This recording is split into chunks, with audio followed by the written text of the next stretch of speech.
Don't be controlled by a cold sore.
What is up, ladies and gentlemen, boys and girls, children of all ages, to the 777 Esports Invitational League. My name is Imperium, and I'm here to bring you through all of the action that we're going to have across these 4 wonderful games. Yep, 1, 2, 3, 4 wonderful games, and all of these wonderful teams. And you might be wondering, well, what are these teams that are playing?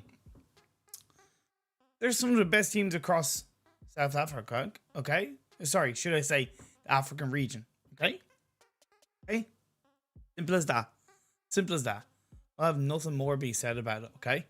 The list of teams we have is 777 Esports themselves, KHK Esports, UAE, G3 Temper, Outsiders, Slime 4KT, Spaza Gaming, AOK, Yonkous, Blackjack Esports, Gun, ScrimFarm Africa, Dark Dragons, Exist, Pain Esports, Aphelion Apex, Lag Esports, and last but not least, Nibble Esports. Those are your teams, baby. Those are your teams. Now, this is an invitational league. So it's a league format. This is what I do really love about this, is that every single game, every single counts. There's nothing that you're like qualifying for. There's no group in the semis and the finals. It is a league. So every single game is gonna matter. And you might be wondering, well, what's the situation with the league? Because we're currently in day number 3. Well, I'm gonna give you a look right now. This is the current standings of the league. KHK Esports do hold on to a top spot with 1 chicken dinner, 48 kills, 8 games, a total of 108 points. I don't know why I said 8 games. They all play the same amount of games. Slime 4KT are in second, 0 chicken dinners, 83 points, but Undisputed AE in third on 82 points. That's only 1 point behind. And then it does trickle its way down. Yonkous and G3 Temper on the same amount of points. Gunner on 56. It's going to be a good one. Without a further ado, though, let's get into this game 1, though, shall we? Let's get into this game 1. Just like that. Just like that. First of all, want to also give a massive shout out to 777 Esports for the fantastic overlays. And the fantastic, oh my god. Okay, I'm gonna have to turn all chat off. Why do you keep all chat on? Turn it off, my lord. Yeah, big shout out to 777 Esports for the overlays and the graphics. Absolutely tremendous work. Plus, they do fit with my own colors themselves, but really clean stuff indeed. So the playing path for this game 1 is going from south to north. Pretty dead in the middle, allowing these teams to pretty much go wherever they want to go. Spaza Gaming, they're going to drop down to military base. We are going to see Lag probably go down to Primorsk, which is still a very early drop spot. When I say very early drop, as in like they probably could have dropped a little bit later and have gone a bit further, but I do get it. We are going to have the side of Paid Esports drop down to Primorsk, as I can finally turn the game sound off. Not Primorsk, sorry, should I say. We're going to drop in Pochinki with the one and only Blackjack Esports. So 2 teams in Pochinki to kick things off. And Pain Esports, El Chapo has taken down Sorry. The Beast on the other side will be able to provide that flank level of support. And then Shedder goes down from Blackjack. So 2 knocks right off the back for Pain Esports. Looking pretty healthy for the last 2 players of Blackjack, MG and Vile. If I were them, I would just recommend that they look to try and disengage away from Pochinki up the church area and then away on the other side and hold this game down as a 2-man team. But it doesn't seem to be the case, as MG is going to get engaged upon by, I think, Hanad, if I'm not mistaken, on the bottom floor of the stairs. Bottom floor of that building, should I say. That's a lovely grenade. That's a lovely grenade. Where's that go? No, it's a smoke. It's a smoke. Just seeing how he's going to look to play around us. Using that TPP to have a look up the stairs right now, MG. Maybe he could be supported by his teammate Vile. Maybe he could. I like the fact that Hanad is waiting and out down on the bottom floor because he wants to wait until he's providing help from his teammate. Pre-fire shots coming on through. He's going to get knocked, but that should be return fire. Indeed, that's going to be the case. The Beast is going to get the knock on MG and fist his way through to secure that kill. Really good push from Pain Esports. Hanad waiting until he had support from his teammate. That's why it's so important to push as a duo or as a trio into those buildings, onto those fights. So healthy indeed. Having a look at this phase 1 circle off the back of what has been a little bit of early action. It's a bit to the west, but it's not really too bad of a phase 1 circle. We do have a number of teams in Yasnaya. We have a Nibble, along with ScrimFarm Africa, and I believe that is Gun. So 3 teams in Yasnaya. Now, that's all well and good having 2 teams, but 3 teams in Yasnaya is incredibly risky, especially for Nibble. Nibble Esports is under pressure. They've lost a player. They lost Willie. They're down to 3 automatically. And one of those players is separated from the other 2. And the other 2 are getting somewhat pushed upon. Well, not pushed upon massively, but they do have ScrimFarm Africa, who have lost 2 themselves. Near them is basically splitting them in between. Let's take a little bit of time to slow things down and discuss how these teams are going to be rotating. For Aphelion Apex, they should be definitely looking to use the north side of the river on their rotation into phase 1, or they could wait until phase 2 essentially pops up before they move in onto the edge of the circle, because if they go too early, if they go now, they're going to be basically in between 2 teams, right? They're going to be in between the side of Outsiders and also the side of Exist. So the timing of Aphelion Apex's rotation is definitely going to be important. UAE in Milta. G3 Temper will know that, because UAE, as far as I'm aware, have always dropped in Milta and G3 Temper. They've always never been afraid to kind of split between Milta and the farm region, and opting to go for farm in this game 1 does make sense, because there's a much higher chance they're not going to get put into a pressure of engagement early on, and it suits their playstyle, which is very much late game heavy. Spaza will have no real issues pushing into the circle from the mainland across the western bridge. 2 of them go. That split rotation is very healthy for the early part of the game. Plus, the timing of that isn't too bad.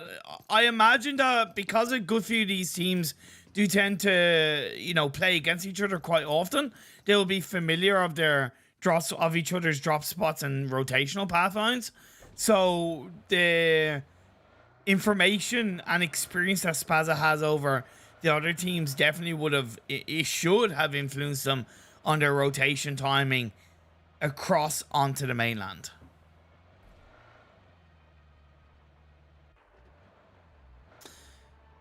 Team 17 Dark Dragons going through Headshot Hills deeper into this phase 1 circle. Yonkous are going close by though. Yonkous possibly could clash with Dark Dragons just a little bit.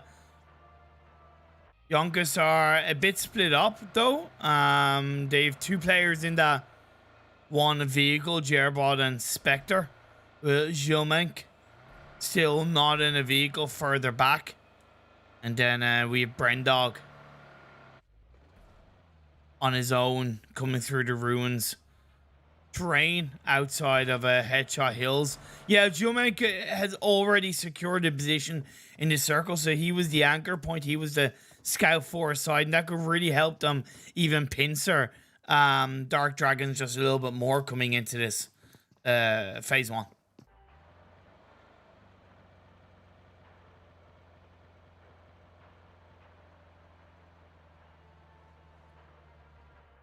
Either way, Dark Dragons have found a spot inside the circle without any real issue.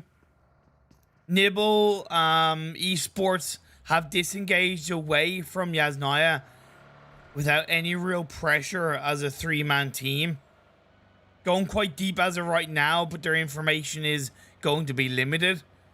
They'll want to stop somewhat near Everest, if not on top of Everest. I still think an Everest rotation is quite risky coming into this, to be honest, but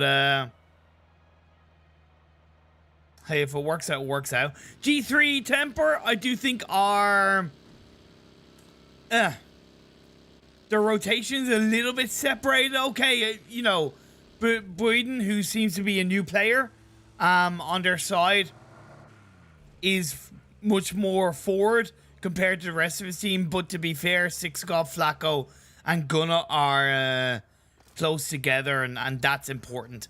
If they had to be more separated, I would have feared for that. But I find it also a little bit weird that the 3 players from G3 Temper stopped on the hills to the southeast of Pachinki as a 3-man team. I think that's a bit weird, to be honest. Okay. Flacco and Gunnar are going to look to push in as a duo. The Exist Arrow's going to get knocked nice by Gunnar. I wasn't sure what G3 Temper were looking to do, but credit where it's due. That's a little bit of early aggression that I haven't seen from G3 Temper often. Wooden still has to be careful, though, from G3 Temper. He has got himself into a little bit of a sticky situation. 1v1. A grenade flies out from the shack onto the open field behind a hay bale where that Spaza gaming player is. Nice Molotov being chucked out by SKTZO. I think that stands for Schizo, as far as I know. Schizo feels the heat from that beautiful grenade being thrown out by G3 Temper. Do you see engagement happening now outside the circle between the side of Outsiders and UAE? Outsiders, as far as I know, losing now 2 players. Yep, they've got 1 confirmed, 1 knocked down. So it leaves Aimbot and Swave left standing. Swave is pushing forward. Aimbot gets knocked down. It's now 1v2. Well, 1v4 technically, but it's more like 1v3. His Matrix is much further back. The members of UAE are pushing in on towards this building. Smoke being thrown out by Swave. Swave is going to see with the pre-fire shots. He's going to prone down. While the Smokes is giving him an angle of protection. He's going to stay by the door now, looking to try and find a little bit of information. The sprays from UAE across the way. Most likely we'll see Swave go down in the end. And now UAE are wasting time. They go right past Swave. Swave is waiting for his time to strike. He's waiting for his time to strike. Oh my lord. The 3 players from UAE go right past them. Right past them. Check your corners. Another smoke being thrown out. That could spell the end of Swave. Indeed, he's going to get spotted out and Inspector finds him. Whoa, I didn't know if that was going to last for so long. Phase 2 shifts up north. The river's still in play. Most of the teams are now down by the south side of the river. Dark Dragons hunkering down while Yonkous pick up a kill for themselves. Now they're looking to possibly push in across the road to where Dark Dragons are.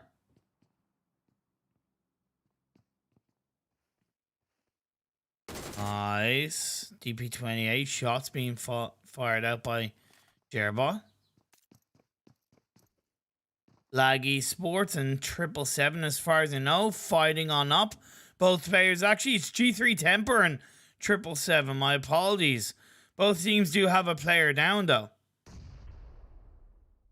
Budden is getting revived by Gunnar. That's pretty good. They're on 2 kills already. G3 Temper are. Bit of a spread being developed by G3 across this area. 777 do get a knockdown on the 6 God. A little bit better job being pulled through from I'm Event, and he gets a continued amount of pressure on the G3 temper. Now, Gunnar and Braden could still do something. Flacco needs to join closer to his teammate. Flacco looking for the shots on the Fantasy. Fantasy could have been pulling out a little bit of a bait as he wraps all the way around G3. That's a massive rotation. Come out from 777, and I'm Event does get caught out with a couple of shots by a bit of a third party of Spaza Gaming. Coco with the M24.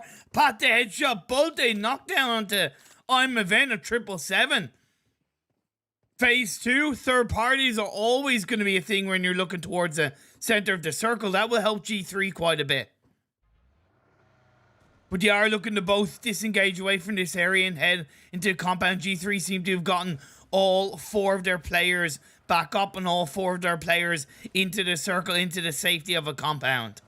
Nice play by Spaza Gaming. Spaza Gaming are not going to push on that, though, to be fair. They're not going to push on that, and I respect that. Because that can be a little bit tunnel vision, right? That can be a little bit tunnel vision. So by being a bit more aware and just taking that knock for it is, what they've done is they've created automatically more control around this phase 2. They push 777 towards, let's say, G3 or towards Payne Esports. Just little things like that is so valuable. So valuable. Lag. Feeling the burn. It's actually not 777, my apologies. It's actually lag, not 777. Just one of the 777 players seems to be playing for lag. I didn't quite recognize that because I mainly had my eyes on iMaven for quite a while as Flacco gets knocked down. He tries to go on the hills and gets caught out by Payne Esports. Great shots by Payne Esports from the edge of Pachinki Hill. They have a beautiful spread workaround. I also like KHK's position as well. Is that KHK or is that Team 5? That's 777. Okay, why do teams have different tags on their rosters? Like, seriously, just stop. You're confusing me, guys. You're confusing me. One of Nibble's players does a secure knockdown onto Aphelion Apex 0.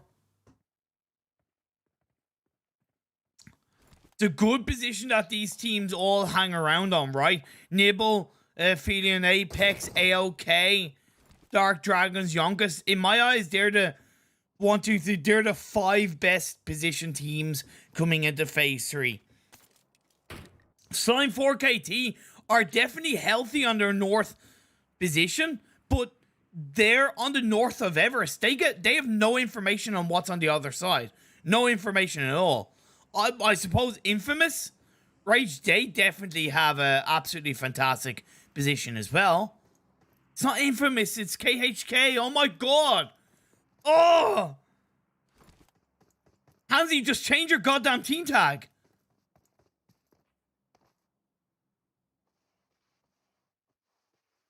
Now, next phase is about to pop up. ScrimFarm NA on the far northeast could benefit from this kind of circle shift. And oh my god, they do. It's a northeast shift with the river as Edge of Rosshawk runes in play. Now, that does put 777 Esports position much more favorable. It makes much more favorable because they don't need to worry. Okay, they do need to worry about what's going on behind them, but in my eyes, it's looking pretty good. It's not looking good for G3 as they lose a player at the hands of lag. These two teams have been fighting near each other for quite a while. Six God looks for a couple of shots on towards Fantasy, and they'd been thrown out by Flacco. It wasn't Flacco that went down, it was actually Gunnar.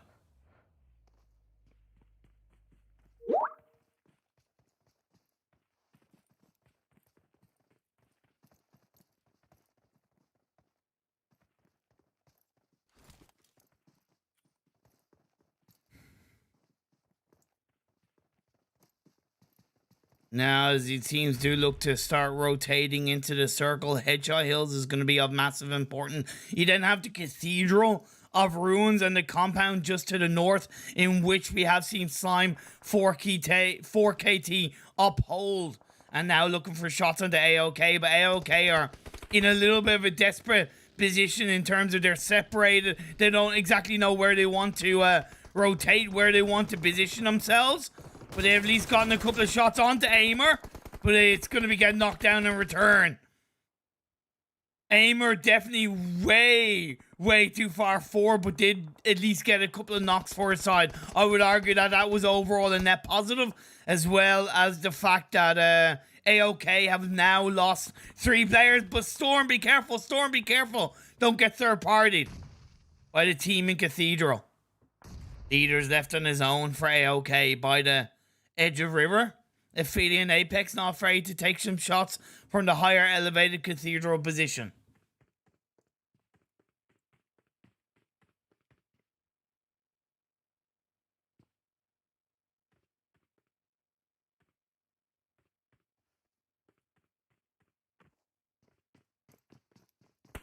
We have seen Watertown now occupied by Pain Esports and UAE. Both up as full squads. For UAE, they do have a healthier, in my opinion, 2-2 split. However, that could still go against them because that 2-2 split is on, I suppose, opposite sides of Watertown, and navigating through those Watertown buildings can be both slow and risky in themselves. But the benefit is that they get a lot more information, get way more context on what's going on. For Pain Esports, they have a 3-1. They actually have a 2-1-1 split. A 2-1-1 split. I could definitely respect, but El Chapo has to be careful.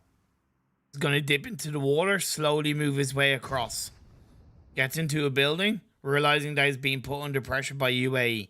The bait could come through for Pain and El Chapo. However, there's 2 other players of UAE crossing on by.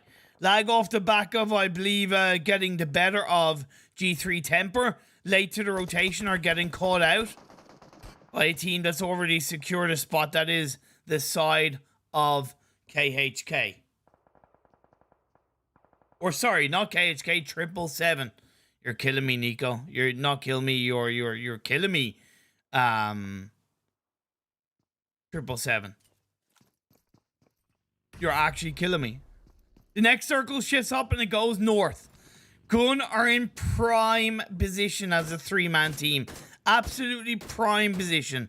Take shots on the Hellboy of Exist. Or down to 2 with himself and Ruthless outside the circle on the western edge. ScrimFarm NA taking shots on the Yonkous. Yonkous are going to be also put under pressure. He's going to get confirmed up. Nibble has to be very, very aware of what's going on, and the fight is still happening between 777 Esports and the one and only Lag Esports. 3v2. Lag will want to close this one out sooner rather than later if they get a chance. 3v3, my apologies. Alpha is further into distance now. He's on the other side in through those compound buildings of this phase 4. 28 seconds until the blue zone starts closing in.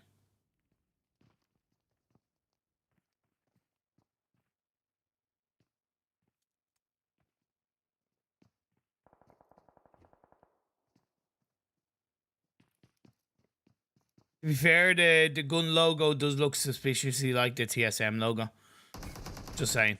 Storm under pressure though.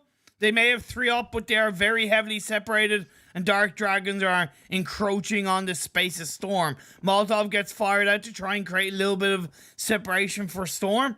Well, they do render in, and indeed that knockdown is onto Ruthless of Exist in the distance. Storm using beautiful utility to trap himself away, but he's going to get knocked down in the end by Blade.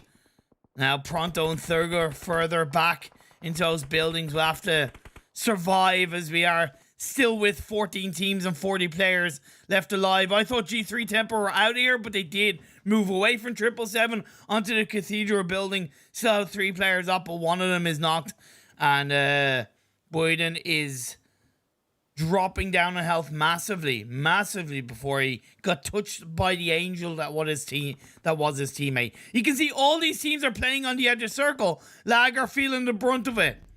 They're feeling the brunt of it indeed, but I would say maybe they've overall won that fight against 777 Esports. They tried to send 3 players away, but maybe it's too little too late. We'll have to wait and see. Duffy, let's see if he can fly through like Duff.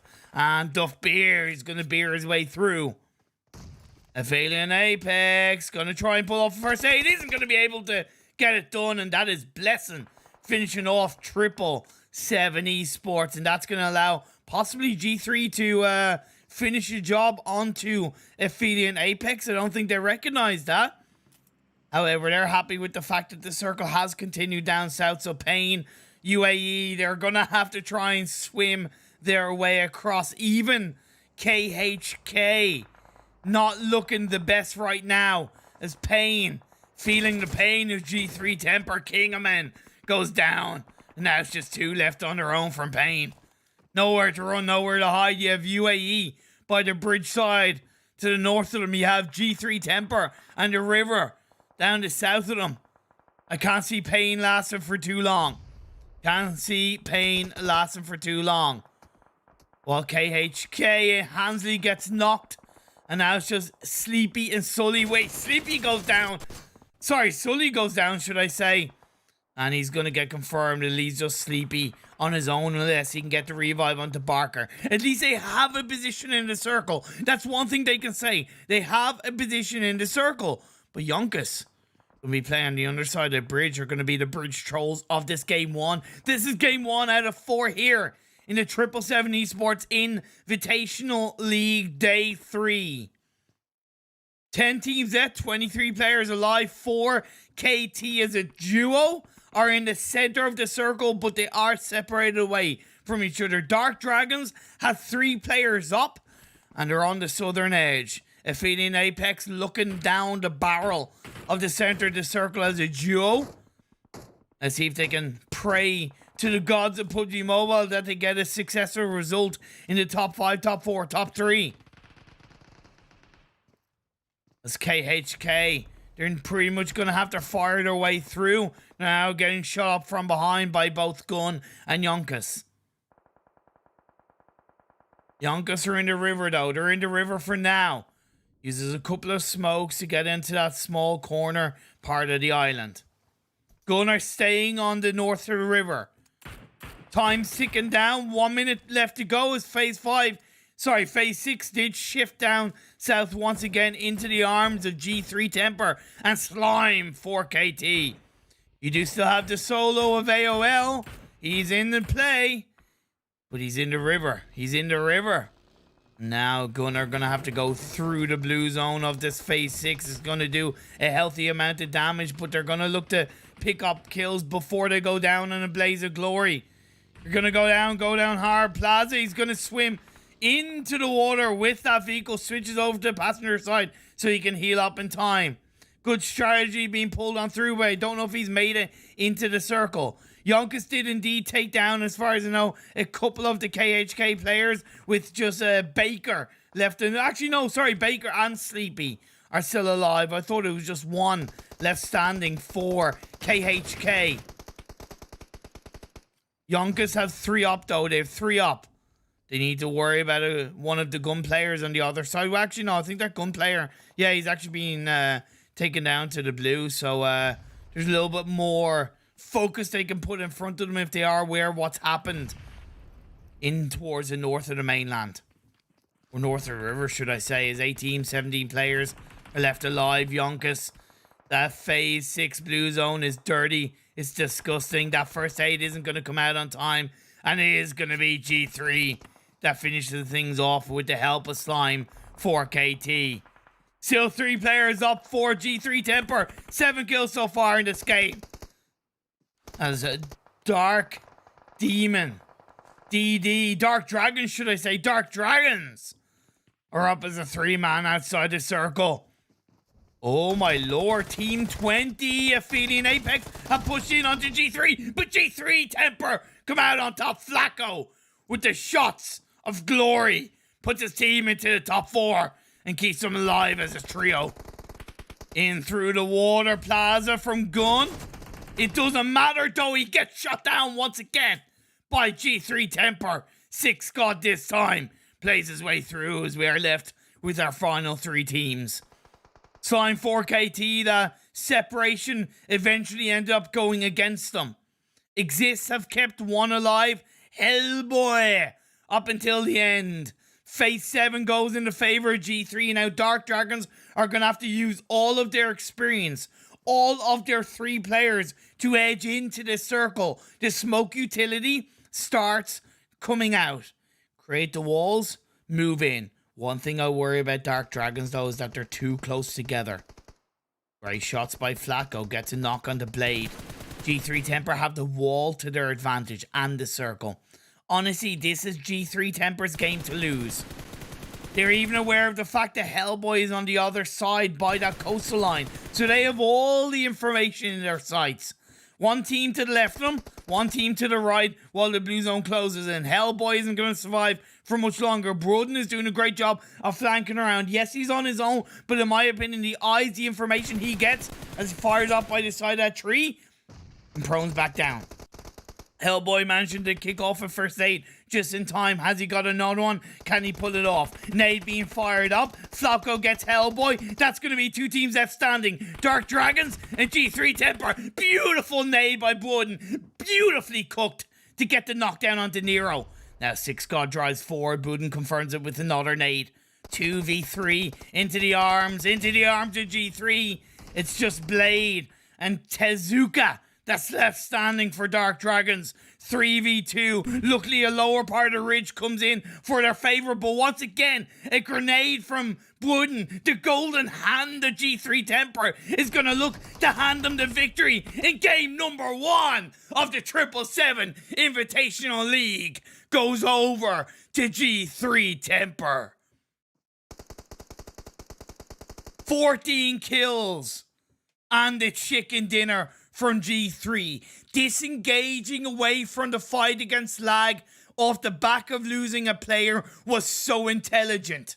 I don't often say to teams to avoid a fight. I don't often talk about it. I thought they'd gone down for a real brief period of time. But no, they disengaged fully. They pushed down into the ruins area. They coexisted with Aphelion Apex and they bided their time. They allowed Aphelion Apex to do the brunt of the work. They worked on the people who were on the north of the river that were suffocating themselves between the blue zone and the other circle. And then G3 Temper cleaned them up, cleaned up Aphelion Apex. The circle did go in their favor, but at the end of the day, they fully deserved that win. Massive result from G3 Temper that is really going to help them coming into the overall standings. Credit to Dark Dragons, 2nd place, but only 1 kill. It does beg the question, why didn't they get more? Because their position was definitely healthy. Right, it was definitely healthy. Yes, they survived up as a trio until the end, and that 2nd place is definitely commendable. But with only 1 kill, I am left scratching my head going, surely they could have gotten more. Exist in 3rd with 2 kills. Gun in 4th with 9 kills, only starting this game as a trio. Poggers. Aphelion Apex in 5th with 2 kills. Slime 4 KT in 6th with 6 kills. KHK in 7th with 0 kills. Yonkous in 8th with 4 kills. You have AOK in 9th with 1 kill. You have UAE in 10th with 4 kills. You have Pain Esports in 11th with 3 kills. You have Lag in 12th with 3 kills. You have 777 Esports in 13th with 1 kill. You have ScrimFarm NA in 14th with 2 kills. You have Nibble Esports. Is it Nibble or yeah, Nibble Esports in 15th with 4 kills. You have the one and only Spaza Gaming in 16th with 2 kills. You have Outsiders in 17th with 0 kills. And you have Blackjack Esports at 18th with 0 kills. What a game from G3 Temper. Fantastic result. Absolutely fantastic result. Oh, Okay, so Budden is Shady. Apparently he renamed. Why? Why did you rename Shady? I'm just gonna call you Shady. That's Budden is a silly name compared to Shady. You make my job harder as a caster. You're killing me, man. You're absolutely killing me. But I still love you, Shady. I still love you, dude. Fantastic game one results. Really definitely tricky circle shifts, right? That hard northeast circle shift that tempted the northern side of the river. Then you had the Ruins, Headshot Hills, and Watertown in play. That's why committing yourself to somewhere like Watertown so early in the game is very risky. Very, very risky. I respect the teams for trying. I think it was UAE that had it as a minimum. But committing yourself to that area is disengaging away from Watertown is so difficult. Especially based on the hard shift that we did have. And, you know, it's one of those feels bad, man. Feels bad, man, indeed. I do wonder if UAE could have opted to go on the south of Watertown and stayed still on kind of the south of the river. But definitely one of the hardest set of circle shifts we saw. Definitely one of the hardest set of circle shifts we saw. Man, absolute progress stuff indeed. We are going to have 3 more games to go. It's going to be Sanhok for game 2, then Miramar, and then ending it all on Erangel in the 4th game. So we're just heating up. Just heating up. To remind you guys, this is the overall standings coming into today's games. The overall standings coming into today's games. This does not include the results of game 1. I repeat, does not include the results of game 1. So with that win from Temper and the massive amount of kills they got, it will really help them in getting much closer to 3rd and 4th. Slime 4KT at least still continued a bit of consistency without a chicken dinner. That will put them even closer to KHK, as KHK only got where did KHK finish 7th with 0 kills. So yeah, that's definitely interesting. Okay.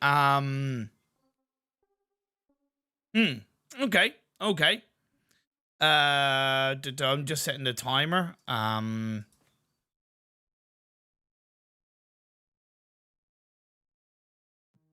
Bingo. Yeah, and then obviously even Dark Dragons in 19th before this game with that 2nd place 1 kill. That will really help them in the overall standings and existence or exist. They were coming into this game in 17th, so that 3rd place with 2 kills is going to be really helpful to them. Even Aphelion Apex, so like, you know, 2nd, 3rd, 2nd, 3rd, and 5th, all really kind of, to be fair, needed those results. Gun got 4th. They were coming into this in 5th. The amount of kills they got will be really helpful, and it will keep them. It will probably put them ahead of Yonkous and keep them within the firing lines of Slime 4KT. But look, you know, that was the league results coming into this set of games, into today's games. So yeah, it's gonna be interesting. Look, I'm gonna go for a break, get myself refreshed up, get myself a drink. But I'll be back on your screens as soon as possible for game 2, which is gonna be the wonderful map of Sanhok. Don't go away. See you guys soon.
And we are back here at the 777 Esports PUBG Mobile Invitation with myself, Imperium.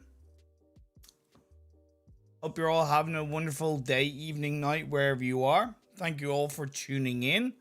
It's a pleasure to bring you these games. We've had one game already. It was won by G3 Temper with a fantastic dominating 14 kill win.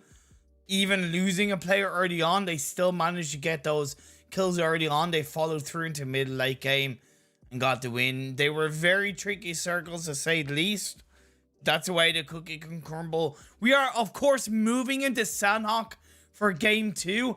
And when you talk about tricky circles, to be fair, Sanhok is the epitome of tricky circles because you have the 3 areas of Sanhok can play, right? The mainland, the Northwest Island, and the Southwest Island.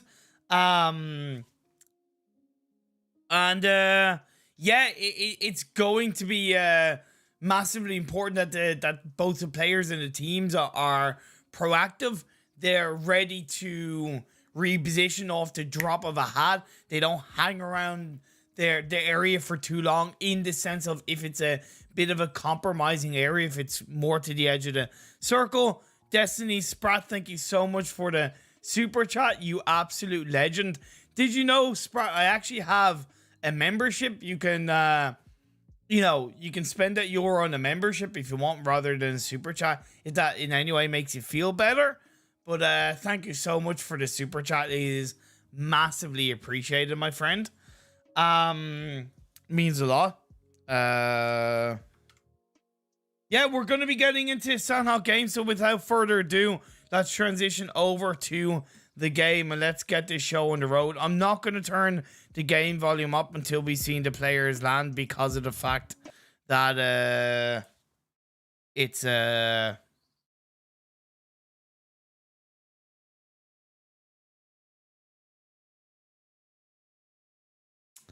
because the fact that all chat is on.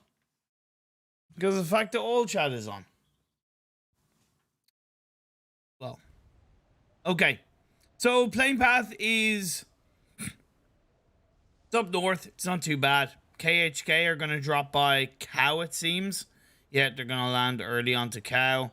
Well, actually, they're going for a bit of a split drop with Sully going on the other side of the... Oh, no. He is going to Cow and Tapmac. Okay, that's fair. We're going to have Pain drop down to Boot Camp, along with, I believe, a couple of the AOK players. Well, the AOK are going to go to warehouses, and then they'll probably go up Boot Camp Hill. Yeah, I've seen an early knockdown from ScrimFarm, as far as I know, onto Blackjack Esports. Kira, under a little bit of pressure outside the door, but Ellie is there to support him against Cheddar and MG. Blackjack had a poor game 1, so they don't really want to have another poor game.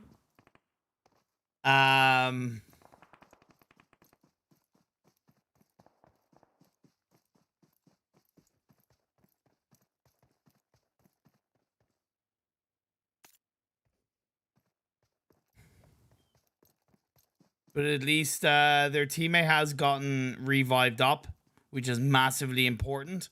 And Cheddar is looked to join up with his teammates to keep the pressure on ScrimFarm just a bit. I do understand why ScrimFarm didn't want to push that as a duo, because as much as there's still an inevitable chance that they could get taken out, you don't really want to overextend as a duo. You really don't want to overextend as a duo. Phase on circle is okay. That is good. It's not bad, because it's good because it's on the mainland, but it's tricky because it's quite heavily on the southeast. As Ellie gets dropped. Oh, lovely DBS shots being fired up by Ellie. Now going to change on up. Beautiful information with the... Oh my lord, Kira! Kira played that perfectly right. The timing of those bullets. Recognize the fact that there was that player from Blackjack, who is Cheddar. There you go. He's still not confirmed, but the recognition that Cheddar's clip was about to run out, and the timing of that to jump out on the side and get that knockdown, then get the flick onto the other player, Blackjack MG. That was beautiful, beautiful played. Now Blackjack, they're still not out of the woods just yet. They have gotten a knockdown onto Shamaz. Kira could be going for the revive, but that's allowing Zane to flank around. Wrap around with the barrel M762. Gonna spot Kira inside that building. However, Shamaz did get revived up and did also heal up. Zane goes down, Blackjack Esports go down, and that is going to be the end of Blackjack. ScrimFarm are down to 2. They are getting put under pressure, I think, by both KHK and 777. It's so hard to tell because KHK has like numerous tags and numerous teams. You're killing me. Gun are starting this game as a full squad, but Boyka seems to be subbing in. They've gone down towards Quarry on a 2-2 split, either side of Quarry, which I think is ballsy, but I like it. Slime 4KT in a fight with Pain Esports. Pain dropped in boot camp. They disengaged away from boot camp fairly early on, which I really am a massive fan of. However, they've come into the wall that is Slime 4KT, and Storm gets a beautiful, beautiful knock, but a third party from AOK comes in to wipe Slime 4KT out of this lobby. Just like that. Now you see me, now you don't. The magic man of AOK goes, Wingardium Leviosa, you are out of here. Slime 4KT. That does give Pain Esports both information and room to disengage away from where they are. They could go down south into the safety of their compound and they will not get spotted out by AOK. G3 Temper dropped in Paradise. They disengage away early. Yes, G3 Temper. Yes, give me more of that.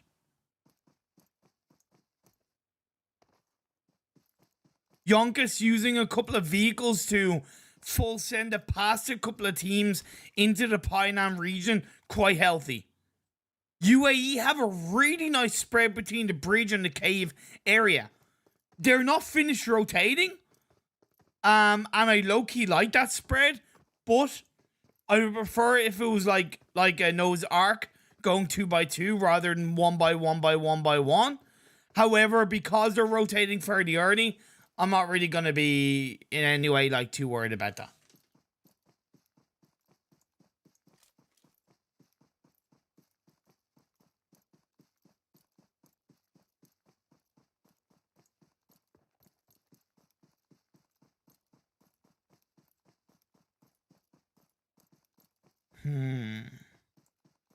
Let's see where phase 2 goes. ScrimFarm have moved onto the coastline of the mainland. Dark Dragons moved up to the compound where ScrimFarm were to lovely centralized phase 2. Pretty much all the teams are inside the circle.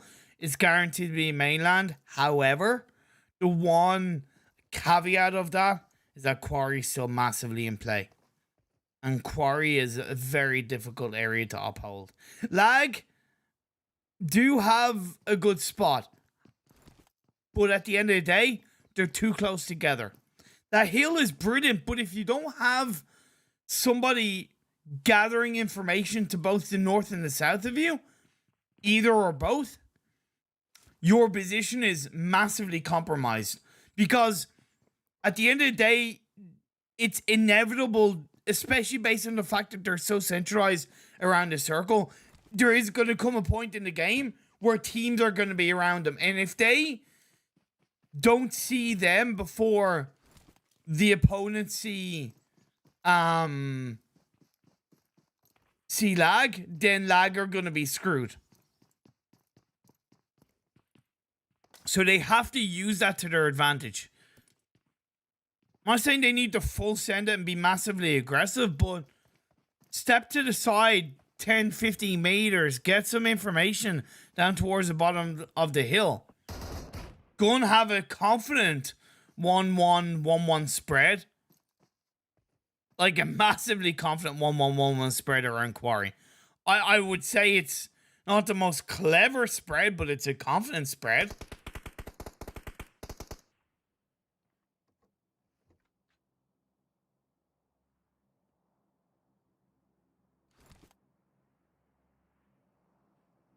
Will exist.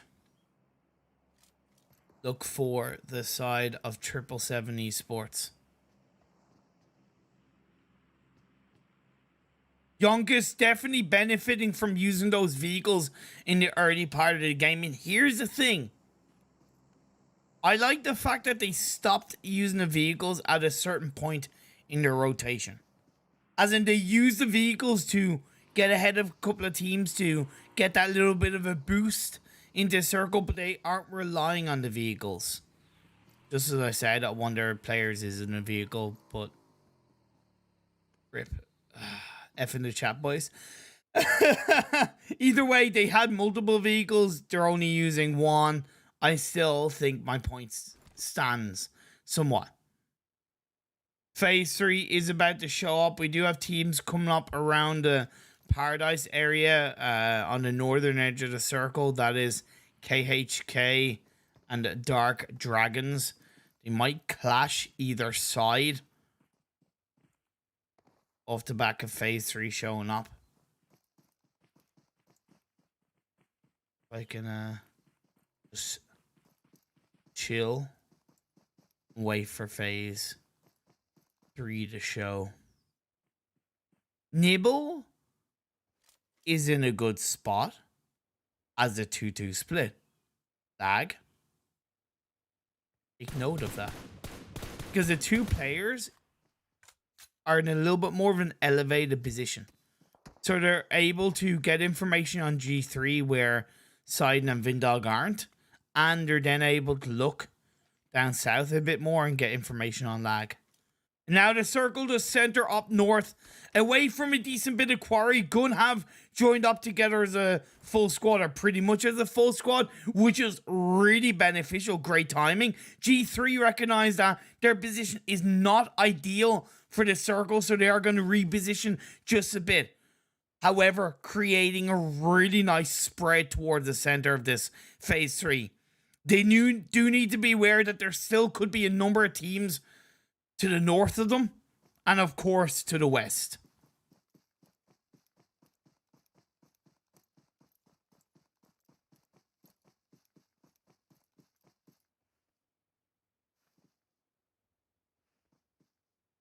KHK have gotten ahead of Dark Dragons and have at least taken one of their players out down to his knees. Fade might also get caught out from Dark Dragons as he's separated from his comrades, his teammates, friends, his buddies, whatever you want to call them. UAE now playing up the hill to where Lag Esports do hold on to. Now, Lag being quiet could provide an element of surprise into UAE. But if UAE definitely have their wits about them, they could be prepared for that.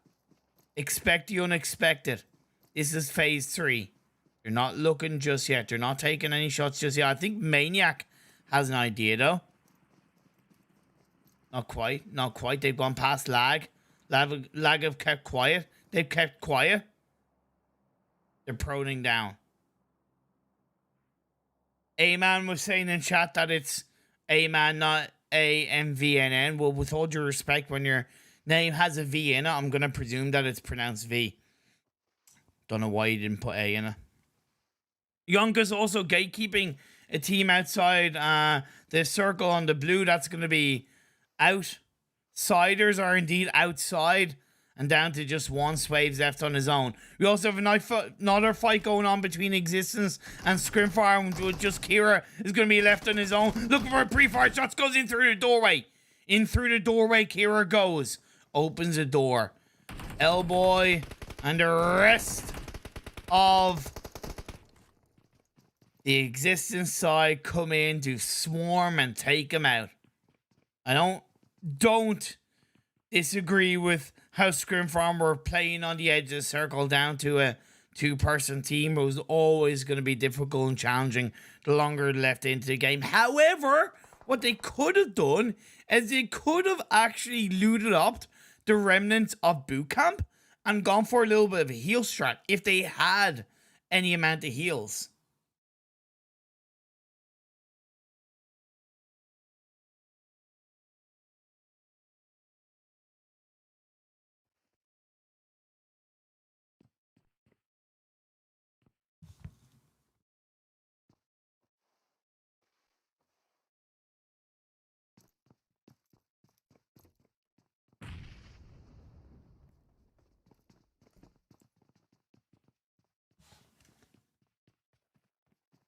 Payne Esports now are going to be able to gatekeep the side of 777.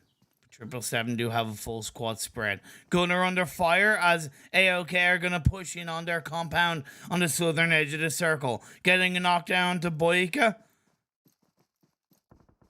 will help them. Plaza is going to be inside the building on his own. AOK have all the confidence in the world as a duo pushing in. Plaza, he's left on his own. He's left on his own for gun. They started as a 4-man. Maybe they should have stayed as a 3-man because when they played as a 3-man, they got 9 kills and a good position. But this game, they go down in 14th spot. Down in 14th spot. All the teams down south are going to be coming up against each other. Payne Esports, 777, Molotov being choked out by the Beast. The Beast from the east, more like the Beast from the south, west.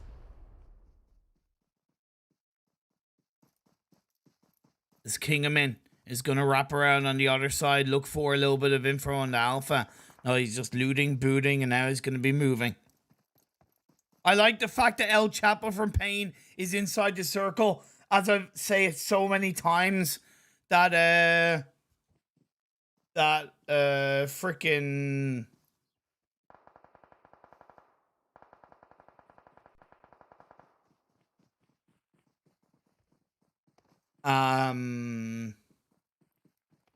my lord, it's that anchor position. It's that anchor position for his side, and existence go down at the hands of AOK. AOK are now on 6 kills, but now they have to look for UAE, baby. UAE are going to be a little bit of a bigger task, a little bit of a bigger battle, a bigger test, because they're as a full squad. The one thing that AOK has as an advantage is the fact that 2 of their players are easily inside the circle. That 2-2 split on phase 4 is still a bit tricky. However, they can't really commit to a different position. It's too late. They have to stick as a 2-2. And indeed, they're going to look for it. Matrix is going to get knocked down. That's a good start for AOK. It's a real good start for AOK. Manflaz, also off the back of nice shots being fired on through. UAE are under pressure. Sahil is now one of the last 2 players up, but he gets knocked down, and Maniac left on his own. Maniac is going for the revives. Are you going for the revives? No, you were. You got pushed down, and that is AOK picking up another bunch of kills, but they're also having to deal with another team straight away. Spaza Gaming, the pre-fire shots, lovely play by leader, 11 kills and counting, but with the blue zone closing in, he's most likely going to go down. Is he going to be able to heal in time? Yes, he will. Yes, he will. He's chasing the blue. He's chasing the blue. AOK are surviving as a trio, but leader gets knocked by G3. G3 are now going to gatekeep the gatekeepers of the first 4 circles of this game. 3 kills for G3. The circle's been shifting up north. KHK are loving this one, I'll tell you that much, because they're on the northwestern edge of the circle and they are laughing their cotton socks off. But if Dark Dragons have anything to say about it, they will push them off that area using the rock behind Nero, looking for the little bit of a peak shot onto the side of KHK. But KHK have the numbered on towards the edge of the circle. The blues on the phase 6 is going to start doing even more damage as it shifts to phase 7 and it does go down. That's going to be the end of AOK. G3 surviving, picking up 2 kills for that. 6 God will get confirmed up, but they're still surviving as a trio. Nibble in the compound in front of them. Nibble do hold on to the only buildings inside this phase 7. Down on the low ground, no less. As Dark Dragons, one of their players gets caught up. So they're now down to 2 as far as I know. AOK, I thought they were out, but they're actually still in this game. Willie gets dropped to the floor. He's looking a bit flaccid right now. Let's even get revived and rehardened. Let's see if he can be touched. Brought back to life. That's going to give the opportunity for G3 to push in on the edge of these buildings as Eamon is going to try and survive the blue. He doesn't. He gets taken out. 7 teams left standing. Shady gets knocked down. As I said, Buden seemed to want to rename his name to Shady. And gonna go for the one-shot push. It's him on his own as Flacco got dropped down to his knees. He could open the door and get the revive, but it's not going to be a chance. He doesn't have it. He has to go for these shots. Lovely pre-fire play by Gunner. But he could help. He could help to get caught out as Nibbles could also be suffering a little bit of a third-party gun on the blue. He holds onto the edge. Does he? Whoa! Unfortunately, he doesn't survive. And now Nibbles are going to hold on. They have 2 players knocked. And KHK are into the top 3. Make that the top 3. KHK are on 5 kills and counting. Yonkous is healing in the blue. Louis is down. He has no more health. He's going to get taken out. Yonkous got themselves up to 3rd place standings from healing alone. I know Yonkous are known for that in Sanhok. They're known for the heal strats in Sanhok. Intentional or not, and it's worked out once again. 4v4 into phase 7. KHK has Hansley and Sleeping push forward. Sully in the background. Sully in the backline gets a knockdown. It's the second one onto Willie. The nades are flying on up. Vindog is low on health. And Saden is the only one that has some form of health on his side, and he's looking for the revive onto Willie. I don't think he should be going for the revive. The Blue Zone's pushing in. You need to be shooting on up. You need to be putting the pressure onto Infamous. But it doesn't come on through. And that is going to be the side of KHK cleaning this game up and taking the chicken dinner in Sanhok.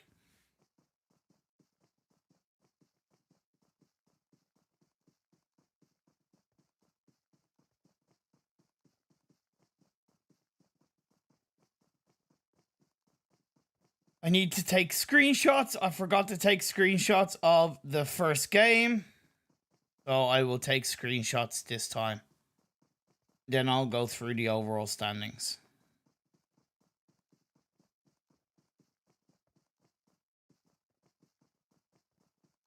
Bingo.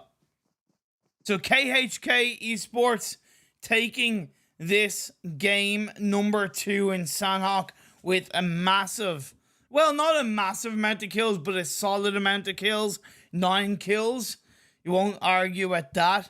You had Nibble in second with 5 kills. Yonkous in third with 4 kills. Dark Dragons in fourth with 1 kill. You had Aphelion, Apex in fifth with 1 kill. Which actually, 0 kills. Then you had G3 Temper in sixth with 5 kills. You had AOK in 7th with 12 kills. A massive amount of kills for AOK. Lag in 8th with 0 kills. Pain in 9th with 325, 527, 8 kills. Wow, okay.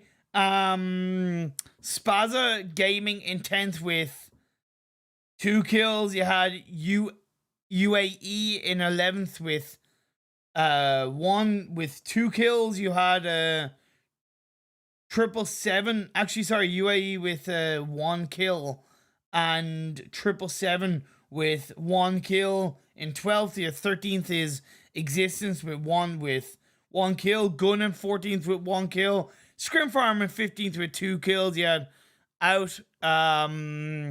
Outsiders in 16th with 0 kills. Slime 4KT in 17th with 0 kills. And Blackjack Esports in 18th with 2 kills.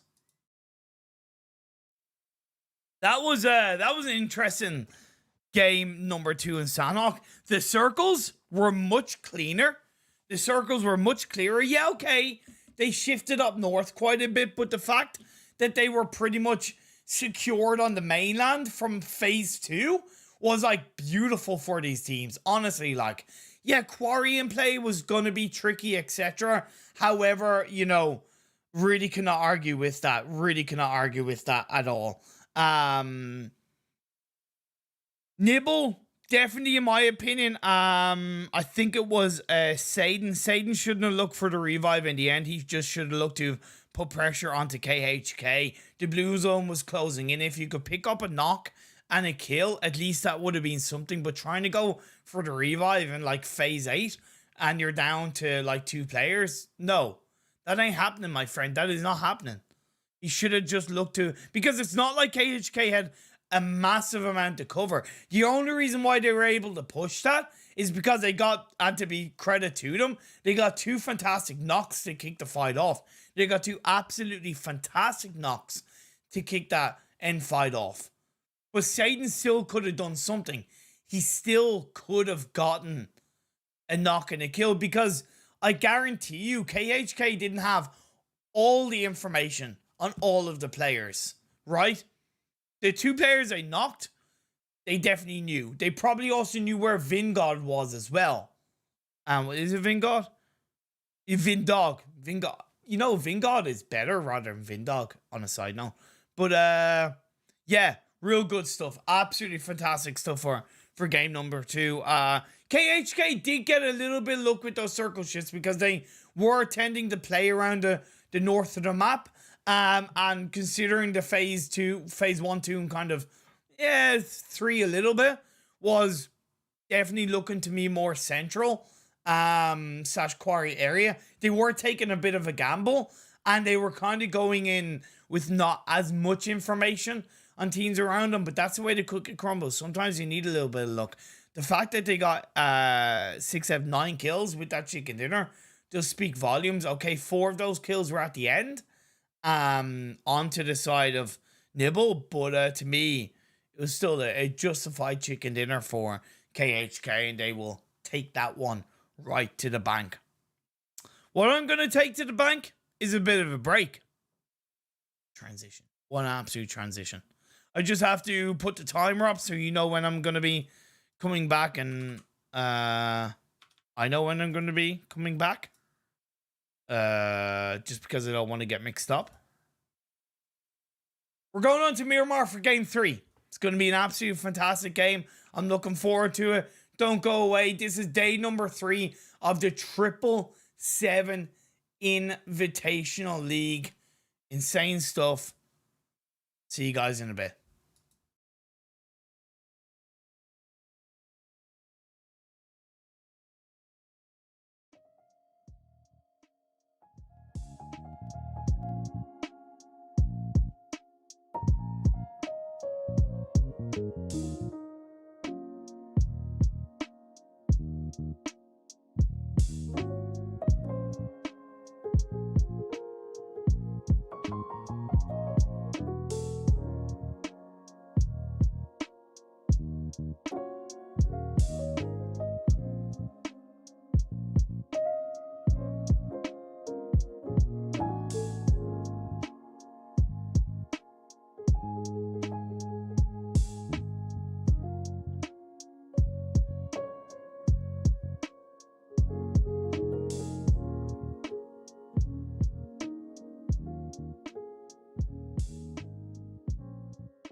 And we are back.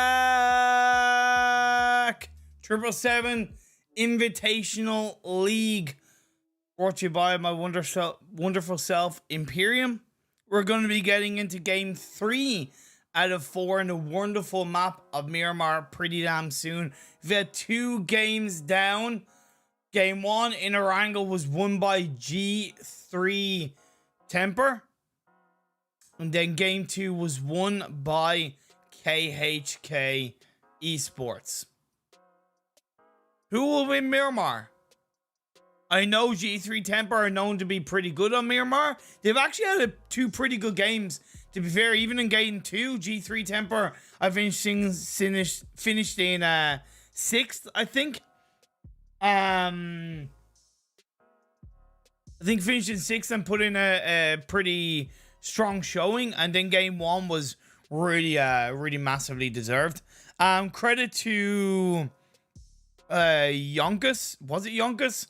In game 2, pull off a heal strat the last player did, and I think got himself into 3rd or 4th overall. No kills, but still, you know, a strong heal strat is always going to be appreciated in my eyes. I don't like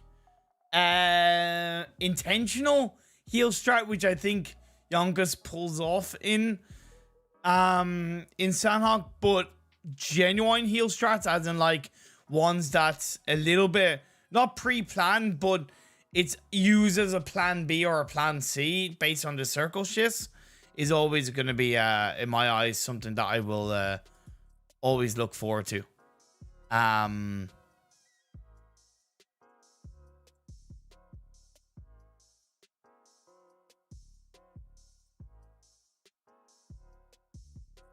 Oh my lord. Oh my lord. Oh man, we're gonna be getting into this game 2 real soon. Game 2, game 3 real soon. We're just waiting for the last remaining players, of course. Throw your support in the chat for who you want to see win game 3 in Miramar. Are you voting for G3 Temper? Are you supporting Yonkous? Are you supporting KHK? Are you supporting I don't know, Aphelion? Apex maybe? I don't know. But let's have a look at the, just before we get into this 3rd game as we are loading in. Let's show the overall standings coming into today's games. That's the overall standings coming into today's games. So it does not include the games we've had today. KHK holding on to the top spot. Slime 4KT in 2nd. Undisputed AE in 3rd. Yonkous in 4th. G3 Temper in 5th.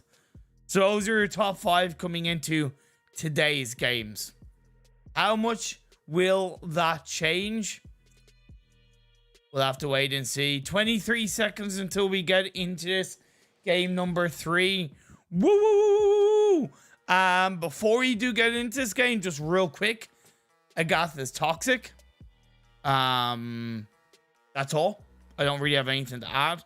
So without further ado, let's transition in game. Oh! Oh my lord, turn off all chat. I'm gonna have to say that to Sully to ask all the players to turn off all chat. I shouldn't have to turn off all chat. I played the game using this device. I shouldn't have to turn off. Fight me. That playing path is pretty healthy. Going from the east to the west directly. Pretty central as well. It's going to allow these teams to get to pretty much where they want to. Lag are dropping down to head towards, I'd say, Impala. Once again, dropping fairly early in this game. That's going to allow them to loot up early and then rotate a bit early. KHK going to El Azahar, most likely. You're going to have gun drop towards... when they're going towards Minas Generalis? Seems that way, UAE. Get out probably around the Los Leones area. Yeah, okay. Most players have dropped down so I can turn the volume up. Existence and Nibble both dropping in the same path line. Will one of the teams kind of turn around a little bit and go the other side? We'll have to wait and see. Blackjack Esports and Pain going to drop in Picado. G3 Temper in San Martin. Is it out? Outsiders, there you go. I don't know why it's calling them Outcast, but Outsiders going to north of Los Leones, as our UAE, indeed, Gunwent to Minas Generalis. Cruzaval, the north side of it, for now, is in the hands of Nibbles, with Existence a little bit further south. I would say maybe Nibbles has, or Nibble has rotated and started looting a little bit earlier, yeah, and actually Unseen is in a buggy, gonna join up with his teammates. Good from both sides. Good from both sides. Phase 1 circle. Oh, baby, that is west. It's the best. That's so west. A good, like, 15% of the circle is out of play. Yeah, I'd say a good 15%. Ah, you cannot do that. Beans in the fridge. Beans in the fridge, man. Beans in the fridge.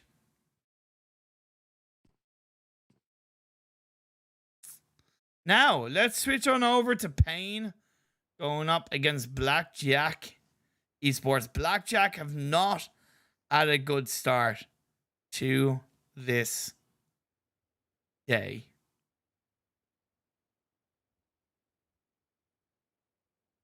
I believe both games have been a whitewash for Blackjack, 15th and 16th.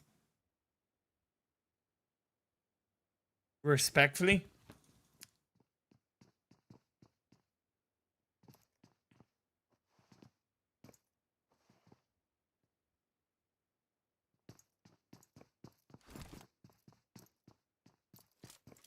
And Spaza onto Existence? Or where? Spaza onto actually KHK. Okay. Okay, let's switch on over to this. Okay, one of Nibble. Huh? One of the Nibble players went really far. What happened there?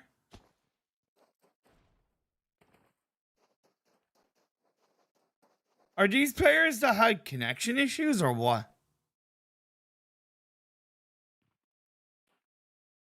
Did these players have connection issues and essentially disconnect or what? Yeah, I think so, because even Horus is having a connection issue. Okay, that's a little bit weird. That's very weird. Yeah, so Nibble is down to 3. I didn't even spot that. Oh well. Oh well.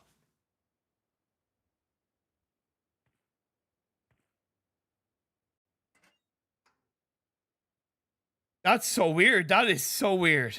So Pain are down to 3, and Blackjack have a full squad up. Having Vile in the 5 stack is really healthy because it really helps to give the rest of his team a big amount of elevation information. I'm not saying he's going to be able to do a lot with it in terms of himself gunpowder wise, but the information is massively important. Blackjack seems to send another player up towards a 5 stack, which I wonder if they're maybe just looking to disengage away from this fight. Picado's on the eastern edge of this phase 1. So we'll have to wait and see.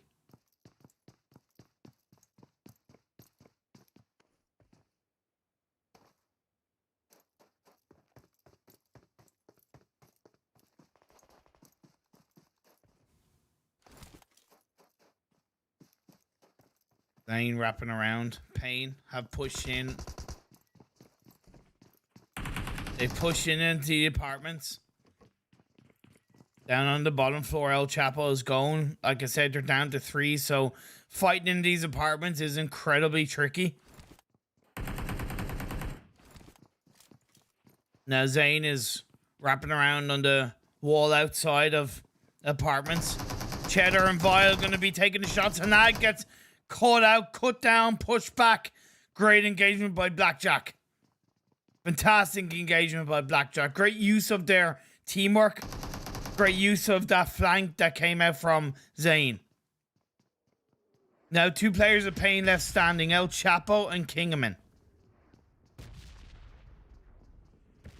Kingaman inside the apartment building. El Chapo outside, now moving inside.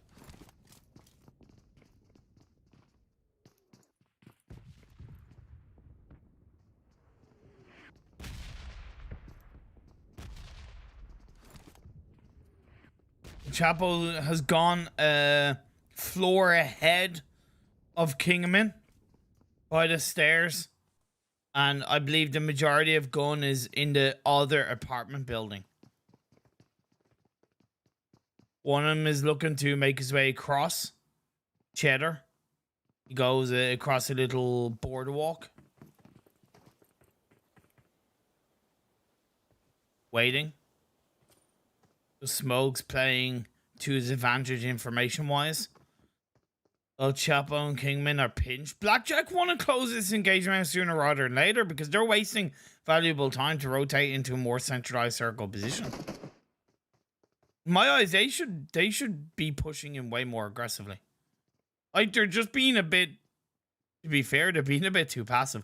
I know it's really tricky, like fighting in apartments, but the way they're trying to be too clever, and clever, as much as I'll commend it, clever is the kind of thing you do when it's a 4v4, not when it's 4v2 in your favor. I get why Pain would be looking to be clever, because they low-key have nothing to lose.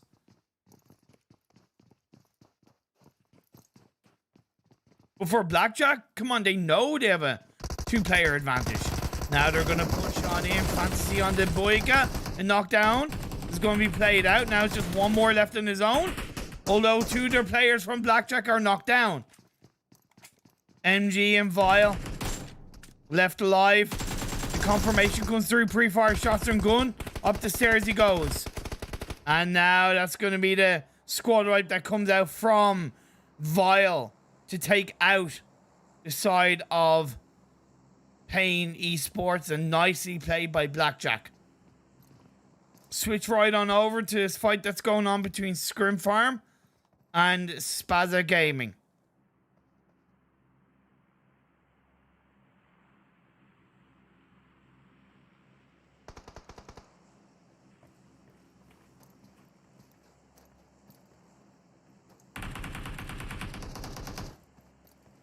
Shamaz on the Coco. That's nicely played by ScrimFarm with those pre-fire shots. Schizo is going to get knocked down. Unfortunately, they'll need to open Dady with the M14 from a distance.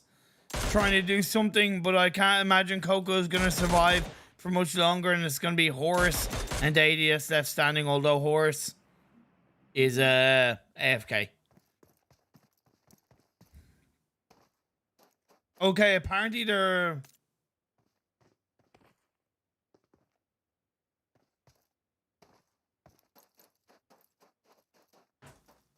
Okay.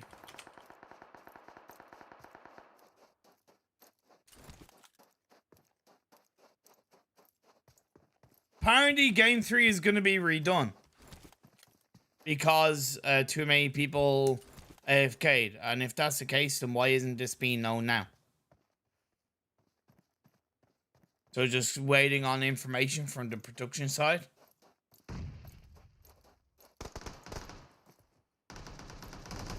This game is not going to count. Game 3 is being redone at the moment. Or is just is going to be redone. I'm just waiting.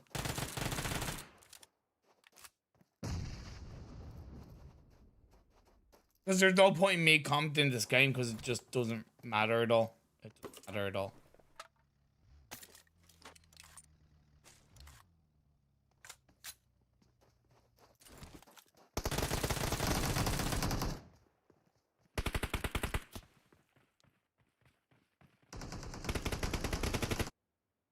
The top of the game is cropped a little bit.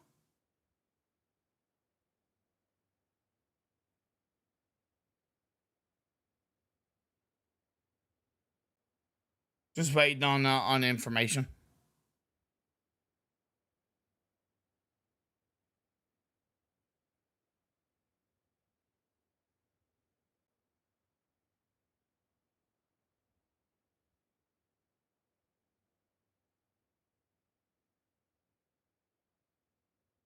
Okay.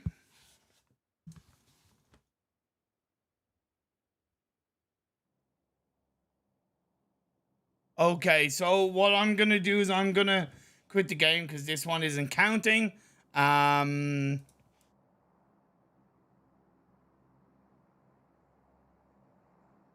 game is being replayed, but nobody is leaving. Now we are down to 13 players, but I don't know why they just don't leave because time's being wasted. And I'm sorry, but like, why don't you just leave? You've been informed. Just leave, you know? It doesn't matter. The game's being restarted. I'm gonna switch transition. So yeah, that's a little bit of an F. Feels bad, man. I'm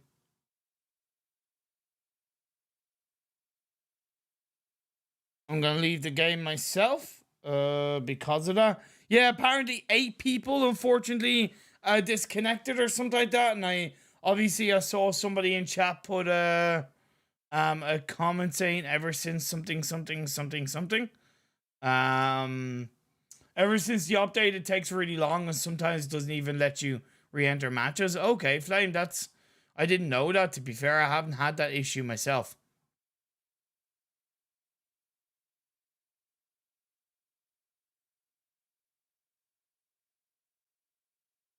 So obviously the game is going to be restarted. I'll look to get in there and then we'll obviously get this show on the road as soon as possible.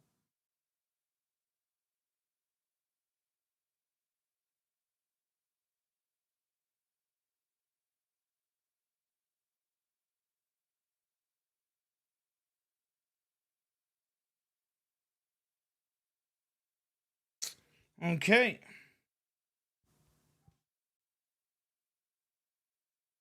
Okay. So through.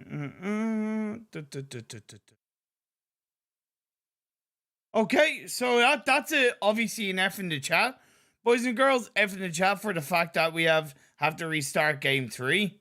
Because I didn't even notice this straight away. I was wondering what the situation was, and fair play to the admins, fair play to the organizer recognizing that it's better off the game just being restarted and go from there.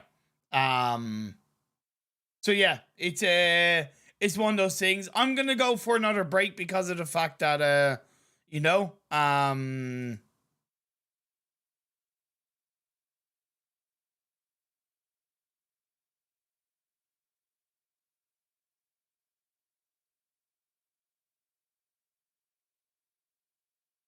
okay.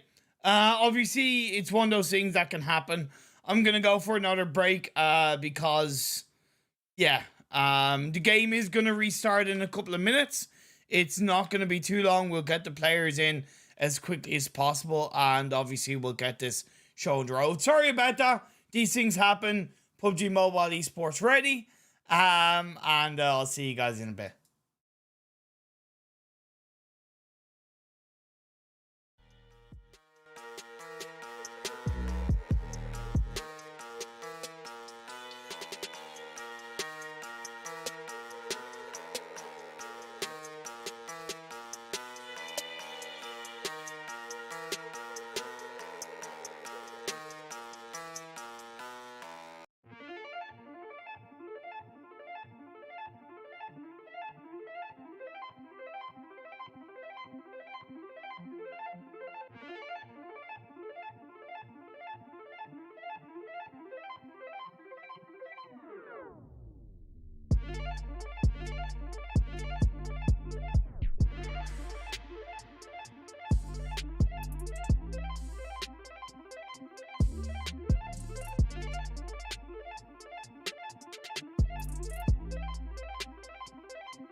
Deja vu, methinks. Deja vu, methinks, people.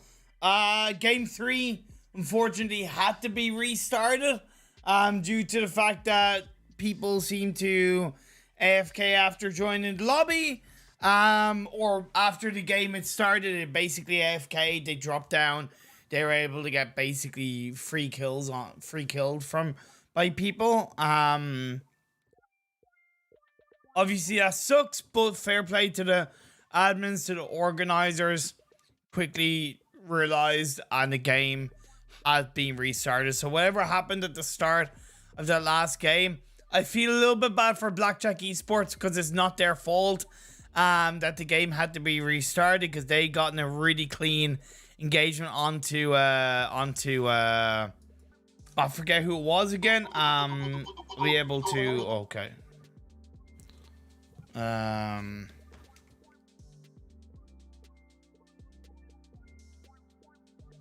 I'll say it to him afterwards.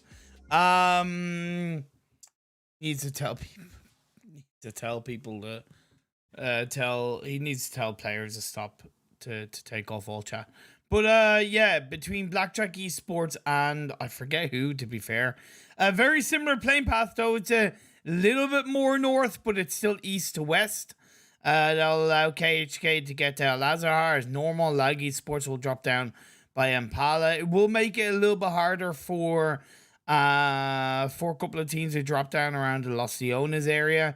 Golden will go to Minas Generalis. Now, there is a couple of vehicles that you can get on that road to the eastern La Bandita and then make your way to Los Leones if you want to. Nibble, Slime 4KT, and I think AOK all dropping to the north based on that more heavily northern playing path.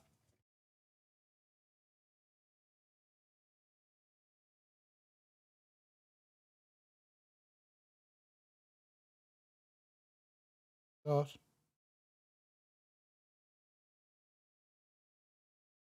Okay.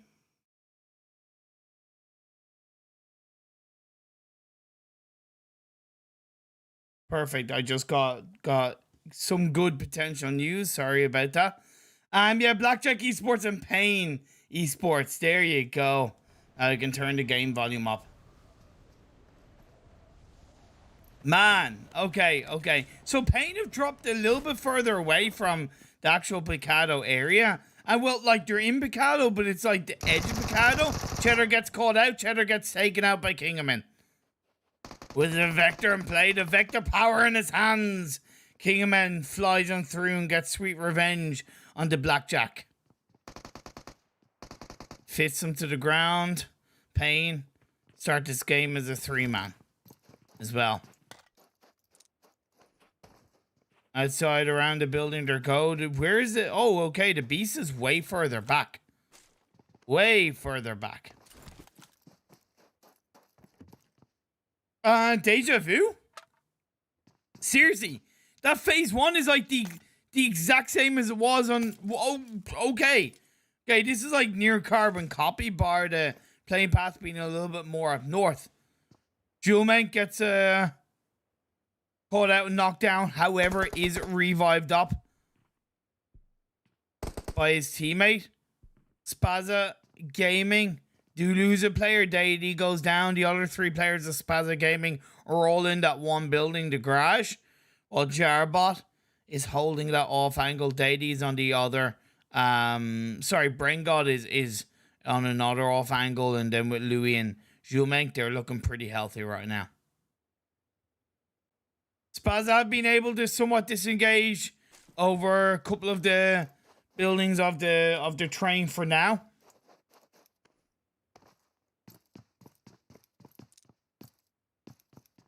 Which is absolutely perfect. In existence are taking a fight. Exactly where are they? Okay, I know we'll have to wait and see. But looks like Pain are under a little bit of pressure, but they're dealing with it. They're dealing with it. Another player, Blackjack, goes down. Yeah, knockdown did come through, and the Beast off the back of him joining his teammates in that minivan. But it is still a 2v2 between these two teams. Hanad unfortunately can't swap across the road to get to Beast, but Kingaman is looking for it. Kingaman is looking for it. That is a very risky rotation. Oh, okay, he tries to go for the bait. He's waiting, he's waiting. Hanad has to create some form of a distraction. Kingaman reluctant, he's reluctant. Vile has him in the sight lines. The second Kingaman steps out, Vile has him. You also see MG on the other side as well. A little bit of a smaller window, but he does have a window to play in.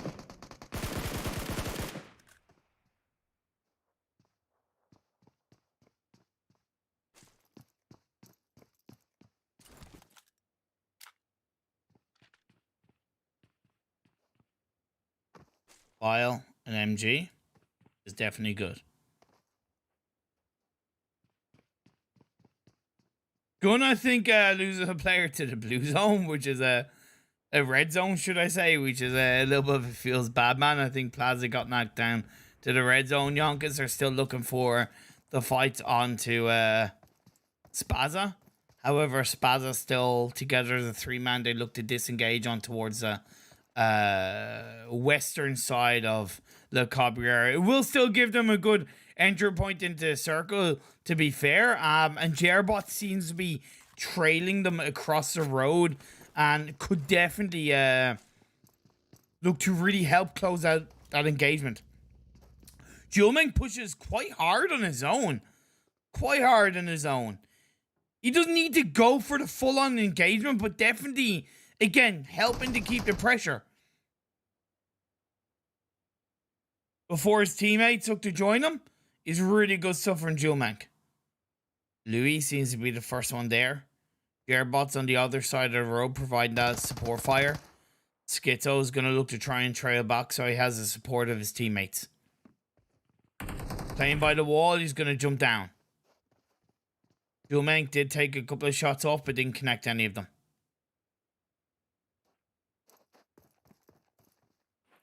Reposition. Yonkous still looking for the start. Disengagement. Oh, Louis inside the building. He's... Ho, ho, ho. Lovely shots by Coco. Now, Brengod is flanking around on their higher elevated position. He doesn't quite see Coco now. But he does indeed. Louis finds him with the Uzi. Brengod gets on Schizo. And now Horus is left on his own. Fantastic engagement by Yonkous. Really great teamwork, utilizing many different angles to their advantage. Horus has nowhere to run, nowhere to hide. He's Brengod coming in from one side. And he has Louis and Julmeng coming in from the other. He's going to go for the revive on the Coco, and that's not bad, but Brenda is going to be wrapping in from behind while the rest of the 3 players of Yonkous are going to push in on the front. Horse isn't going to have time to get the revive. Also, it's going to be 1 against 4 and through the side of the window. He's going to go for those SK12 shots. He does get 1 knockdown, but at the end of the day, Jerbok comes in with the Thompson and is going to get rid of Spaza Gaming. Yonkous pick up a couple of kills. G3 Temper now going for deep rotation on this phase 1. You're going in blind. You're going in blind. Shady. Shady. Stop. Stop. Shady. Shady. Stop. You stopped. Okay. Still doesn't mean it's ultimate survival, but it's going to be a good response for G3 Temper. Gunnar gets knocked down. Yumi is going to get knocked in return. Kira is going to get put down to the ground, but then Shady also gets taken out. 6 God confirms the kill onto Kira. I don't fully agree with that push from G3 Temper, but I sure as hell respect it. I sure as hell respect it. Chamaz is left on his own for ScrimFarm, while all 4 players of G3 Temper are up. Then Shamas pull off the 1v4. I don't know if that's going to be the case. There is also a solo player of Outsiders in play, but I don't think he's going to be looking for any kind of engagement. Flacco finds Shamas, and that's ScrimFarm out of here. Yeah, so Aimbot is the last player standing for Outsiders. They only started this lobby as a 2-man team. They had plenty of time to join. The fight is still raging on between Blackjack and the one and only Pain Esports. Pain did get the revive onto the beast, so it is 3v2 in their favor. Even though Picado is on the kind of more eastern edge of this circle, because that playing path is a little bit more up north, their position is not as heavy in terms of needing to be secure. G3, because they hold on to the center part of the circle, they do have to be careful that they could get sideswiped from multiple angles. Shady, I believe, got knocked down at the hands of Aimbot. And Outsiders, the last player, looks to take a couple of shots on the 6 God. Aphelion Apex going into the field of El Pozo. It's a weird rotation and weird position to go in phase 1. It's not a recommended position as a full squad. Like, why not send a 2 of the players off the Chungus Mountain of El Pozo? That would be a much clever position to go, in my opinion. Not so pinch heavy. I know Zero is way further back. I don't know if he's AFK. No, he's not. Where is he?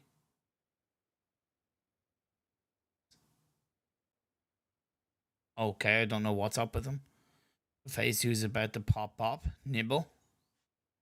Gonna be going on the south eastern edge of phase 1 through the water treatment terrain. They've lost 2 already, down to just Ronnie and Vindog. Gun, at least do vial of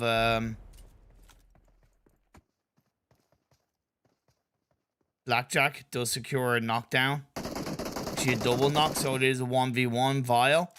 He has barely any, he has no heals at all, just a couple of energy drinks and painkillers. He's gonna go for the revive on the MG, while the King of Men is gonna get revived by Hamad. England pulls off a first aid in time as well. Now he's going to go up the stairs of this building. Shots being fired. Vol gets knocked down. So does MG. Confirmed off the board. Blackjack are out here. And Pain Esports survive Picado this time around as a 3-man team. Phase 2 shifts up north. It stays in El Pozo. You have Craterfield in play, which Yonkous do send 3 players onto the Craterfield Hills, as well as gunning it into the circle from the eastern side. Also going for a little bit of a Craterfield's position. It's more of a mini Craterfield's position for now.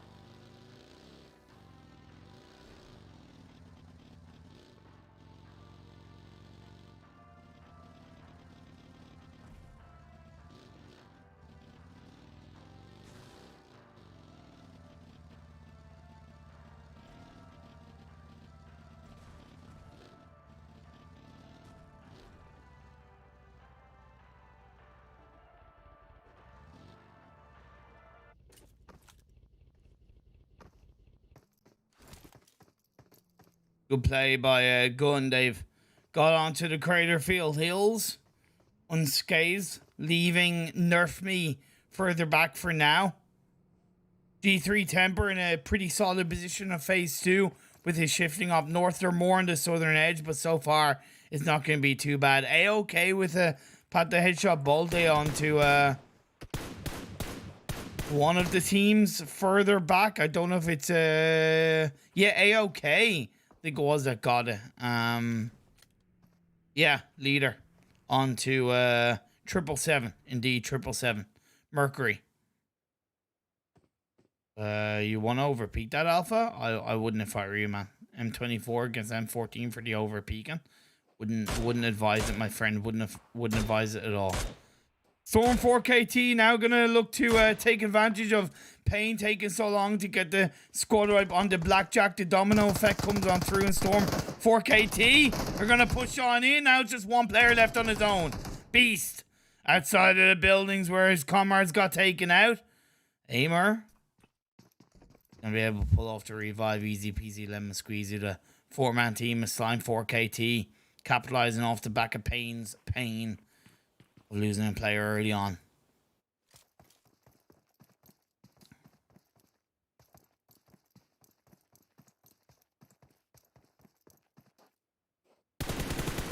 Oh, Boyka takes shots on towards Brian God. Now is going to cook up a grenade.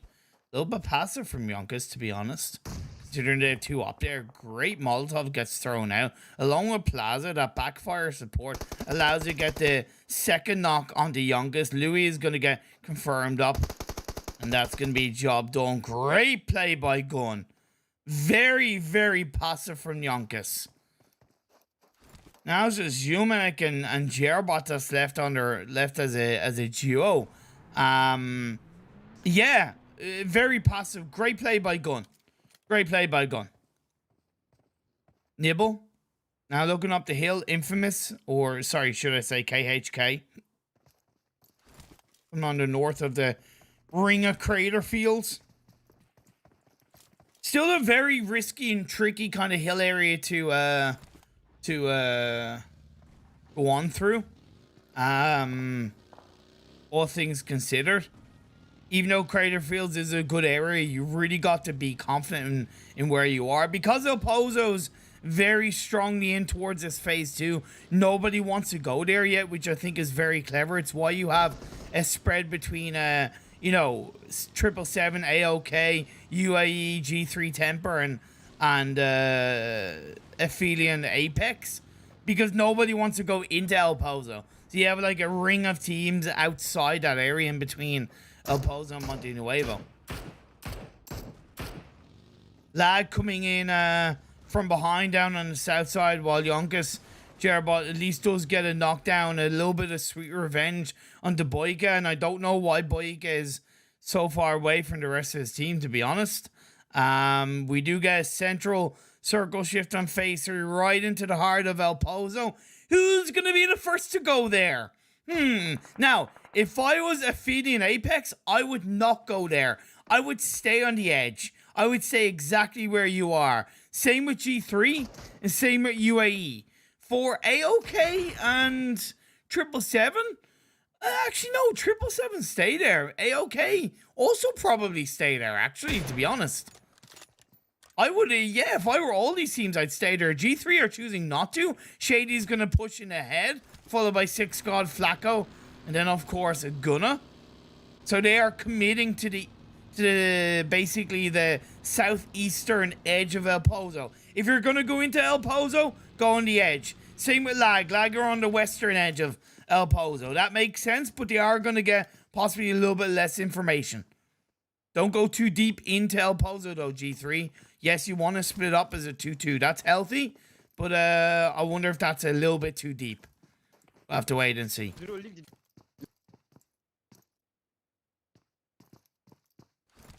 Boyka did get somewhat revived up, but then end up still getting finished off. While Nerf Me got knocked as well. Nerf Me should get revived by Plaza, but you know, Shirts Bism, I don't know how you even say his name, to be honest. Nearly has his vehicle blown up. Yonkous do have the circle advantage. while Nibble pushes past all of these teams to get into this circle.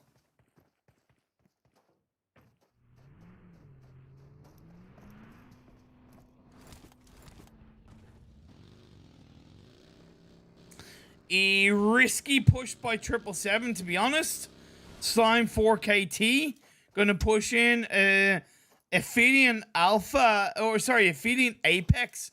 Choose to push on the hills like that so late into the circle shifting. I think that's a mistimed from Aphelion Apex. They should have done it straight away, whereas they left it like 30 seconds too late, in which the side of Dark Dragons got there first and will have an advantage both high ground and otherwise. Great information being provided by a kill. Good thing is that Aphelion Apex do have a little bit of a spread, despite them being down a player. Zero should be able to do something with the M24. He's going to wait to take his shots, and he'll give the information over to his teammates, Cage and Chris. G3 putting the pressure onto 777 off the back of them, getting into El Pozo first. It's a lovely spread from G3 Temper as well. Very controlling. Still on the edge. Now I'm keeping an eye still on this fight between Dark Dragons and Aphelion Apex.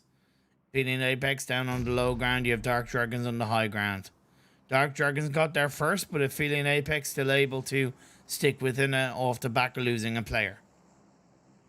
The UAE holding on against AOK, and then Slime 4KT are gonna push in as well on the back line on the high grounds outside El Pozo. Honestly, Slime 4KT's position is primed for third partying, absolutely primed for stealing kills. But the next circle does shift away from a lot of these teams, and that's why if you go into El Pozo, you always stick to the edge. G3 Temper are going to capitalize off that, having 3 players already in the circle. This is going to hurt a couple of these teams as Flacco picks up another knock. Flacco's going to push forward. He's going to push aggressively, but he's on his own. He needs to wait for support from his teammates, in my opinion. I know he's confident that it's 1v1, but when you're going up into the building, I know, man, you are still taking a risk. Up the stairs that nade goes. Flacco will look to back away after confirming the kill on the Alpha. He's better off just playing for the circle position rather than trying to go for the fight. Talking about going for the fight, you do have KHK pushing in, taking advantage of the fact that the circle has gone in their area once again on this game 3.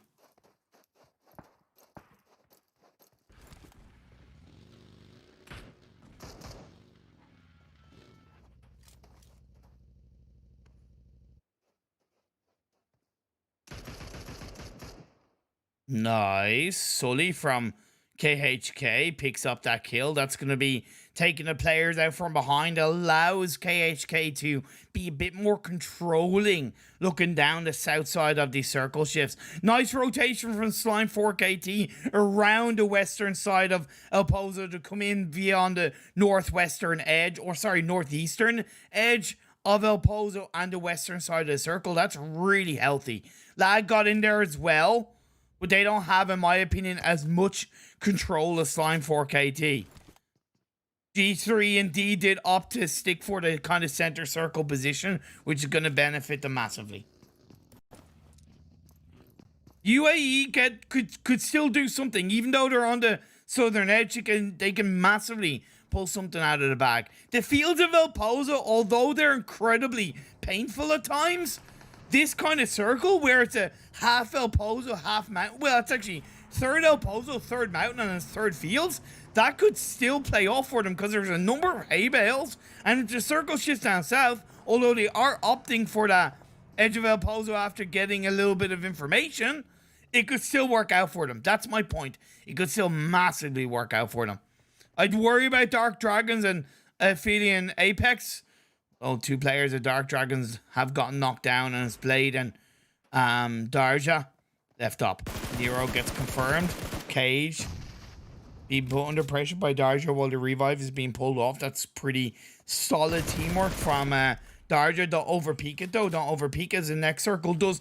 Oh, center up into the northeastern edge of El Pozo. Couple of warehouses in play as G3 hold on to themselves as a full squad. 2-2 split for now. Slime 4KT will also be able to gatekeep Lag Esports.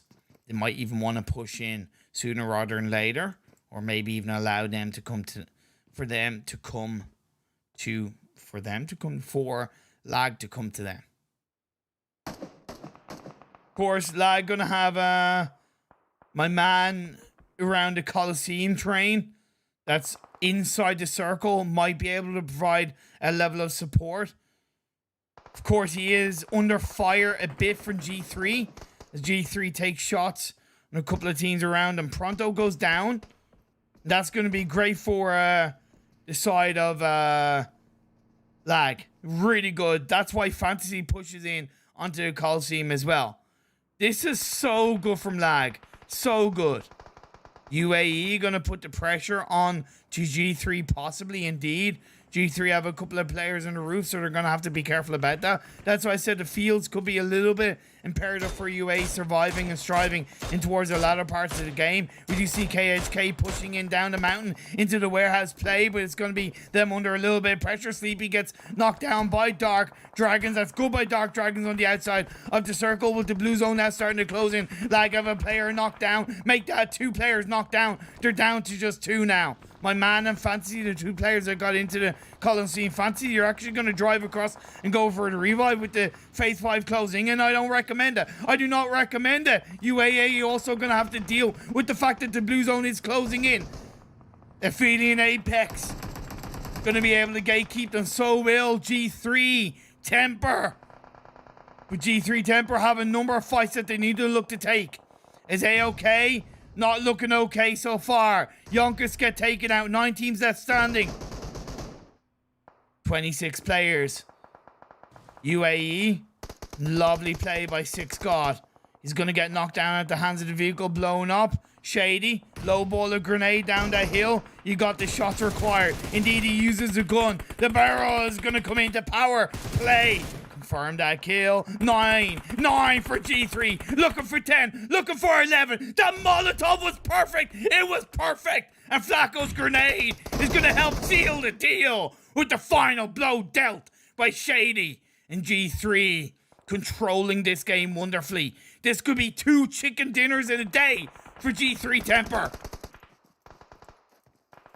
Aphelion Apex. Lovely shots by Zero. Woohoo! Crisp, clean, and under control. Pate Chipotle by Zero. You love to see it, gentlemen. You love to see it. It's not going to put G3 under too much pressure, but it could slow them down. It could slow them down.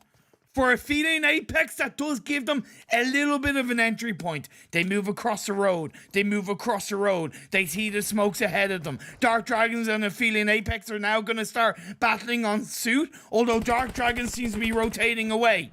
Doesn't mean they're out of the woods just yet. Doesn't mean they're in the safety zone just yet. No. As they go out, away from one fire, they're walking into another. Andrari will crash the side of the building. He's down low on half health. Aimer, the last player for Nibble as well. This is so close. The last player for Nibble is actually on the, not on the roof, but on the upper part of that warehouse as the blue zone pushes in. Oh my lord, Nibble is going to look the third party. This one, Jar is going to get stolen away by Nibble. No, actually no, Aimer does end up taken away, and Ronnie goes in behind the side of the building. It is going to be Blade that comes in to get a kill onto Aimer, so it's just Storm left on his own. Beautiful by Lag. Taking down Slime 4KT, and G3 pick up another knock. They still have a 2-2 split. They still have a 2-2 split. I can't believe G3 have a 2-2 split. Still, in Phase 7, the confidence from G3 is massive. They've got big balls coming into this game.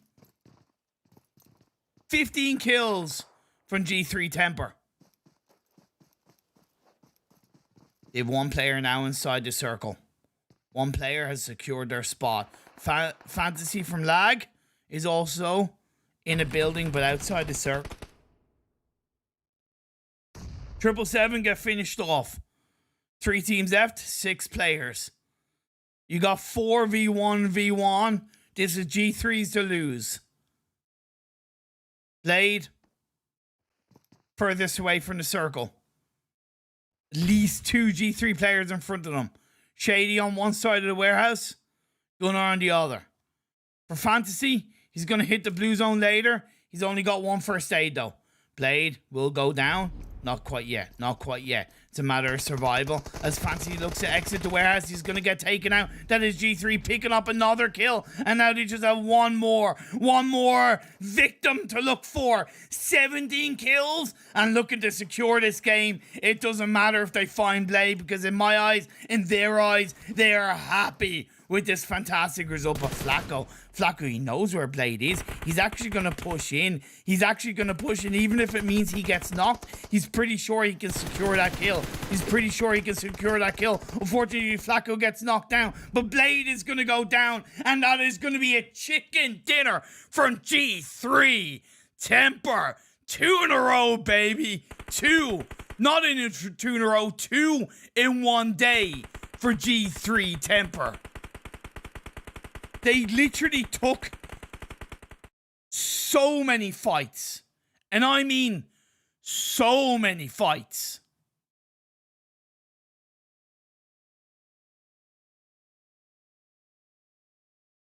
So good. So good.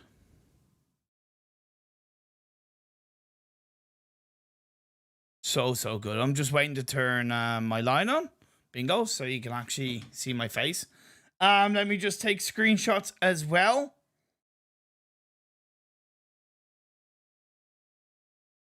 Those circle shifts were quite weird. They were genuinely quite weird. So weird. G3 Temper, though, were proactive. They did take a little bit of a risk pushing into El Pozo earlier than most teams, but that risk paid off because they were rewarded by insane control, massive 2-2 positioning, and aggression. It was really some of the best plays I've seen from G3 in a number of months. They are a team reborn in my eyes. They found their fire. They really have. Dark Dragons with a valiant effort finishing in second in the end. 3 kills for themselves. Lag in third with 2 kills. 777 in fourth with 0 kills. Yeah, Nibble in fifth with 6 kills. Yeah, Slime 4KT in sixth with 4 kills. Yeah, the Aphelion Apex in 7th with 5 kills. You had KHK in 8th with 3 kills. You had UAE in 9th with 3 kills. You had Yonkous in 10th with 6 kills. Actually, sorry, 8 kills. My apologies. Despite going out in 10th, it was a pretty solid kill game from Yonkous. AOK in 10th with 2 kills. You had Gun in 13th with 2 kills. You had Pain Esports in 13th with 4 kills. You had Blackjack Esports in 14th with 0 kills. Outsiders in 15th with 0 kills.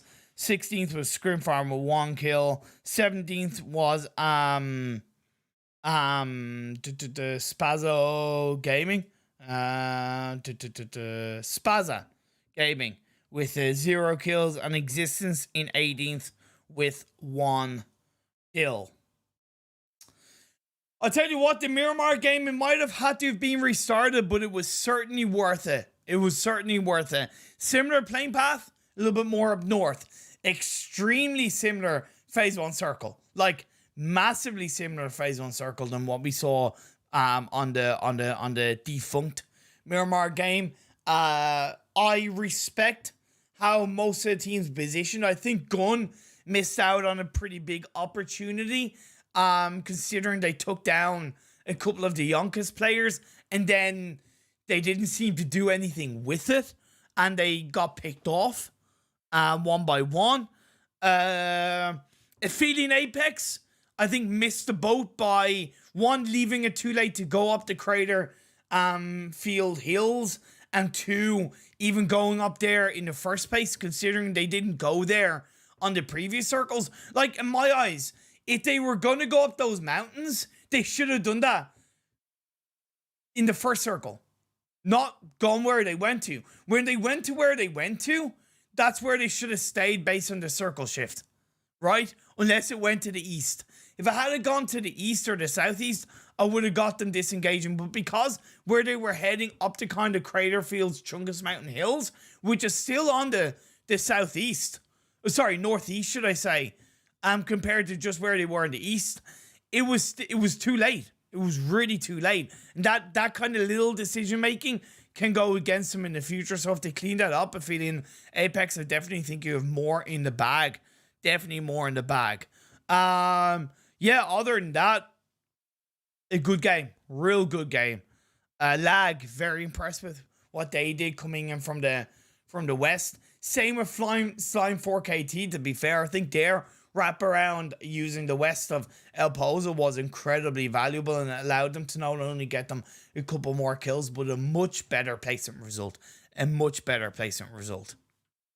So good. So good. So good indeed. We are, of course, going back over to Erangel for the final game of the day here in tonight's 777 Invitational League. Let me just set the timer up so I know when we go. Then you know when we go. The more information you have, it's better for you. Cool. Before I go to break, let's just remind you guys. Let's just remind you guys of what the overall standings are coming into today's games. The overall standings coming into today's games.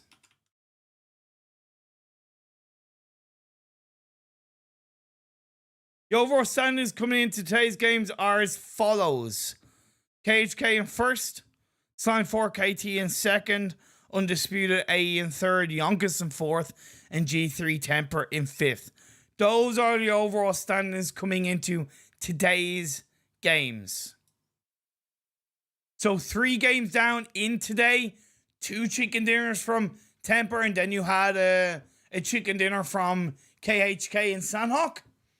What is the final map of the day gonna provide for us? Well, join and find out in roughly about 5 minutes. Don't go away. See you guys in a bit.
And we are back here in the 777 Invitational League.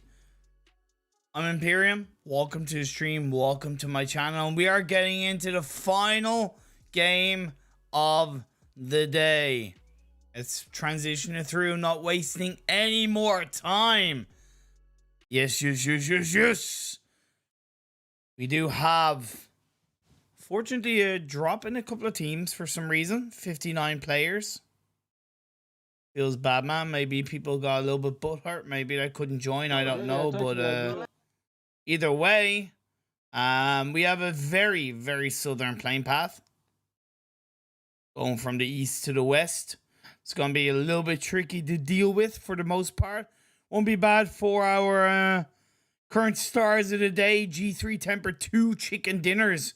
One in Erangel in game 1 and one in Miramar game 3. And it wasn't a half bad game 2 as well. So their points, the points they've amassed in the first 3 games has definitely been pretty valiant. But can they follow with another strong result in game 4? Dropping in farm is going to be pretty good. Split drop, which I think is low-key a bit risky considering how south the plane path was. Spaza Gaming will have military base all to themselves. Nobody going to Novo. KHK is going to drop by Milta Power. Nibble going to drop by Milta Power as well, but more in the actual power area. UAE are going to go to Milta as normal. And then we are going to have the side of 777 going to drop outside of Milta, grab a couple of vehicles, and then make their way up north. Phase 1 circle yet to show up, and we do have Payne and Blackjack both dropping in Pachinki.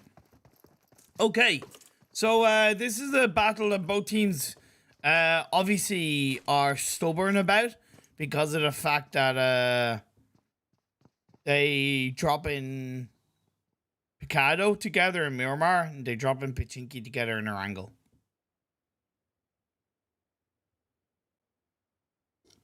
Phase 1 is relatively up north. So compared to the plane path, there's going to be automatically a lot of landmass available to the north of the river. Hopefully teams will recognize that, especially the ones that do kind of low-key like to go to Yasnaya if they do want to go to Yasnaya. Dark Dragons who are going to school and apartments respectfully, with the back of grabbing a couple of vehicles, they should be able to recognize that. And then you're going to have Existence going to go for a 2-1-1 split around the Gaka region. AOK going to go to Quarry and Lag in Primorsk. Yeah, and a little bit of a smaller lobby, so that's going to, of course, mean that we should have a little bit of an earlier, a little bit of a passive early game. MG going for the roof play, which does make sense in Pochinki. Kingman might be able to catch him out from behind, though. He is surrounded by a few of the Pain players, and that does leave him somewhat exposed as MG has to jump down. Nice response by MG, but he could be going right into the open loving arms of Hanad. Indeed, he nearly gets stabbed back in behind. But don't get tunnel vision, Hanad. Don't get tunnel vision. Be aware. That's where it's going to be Hanad that gets knocked down by Cage. Sorry, by Vile. Oh, but El Chapo comes in to return fire, and so does the Beast to get a second knock. Nice play. Nice play. BJE are going to lose this one once again. Kingaman is now going to go into a 1v1 against Zane. The last player, Blackjack Esports Grenade, is being cooked up. Zane, I think, hears that, is going to play his way downstairs. Indeed, he does. He's going to disengage and go into another building where another of the Pain players are. I don't think he's aware of that. Yes, he is. Pre-fire shots. It goes in the favor of El Chapo, and the squad right comes on through. Pain once again gets the better of Blackjack Esports.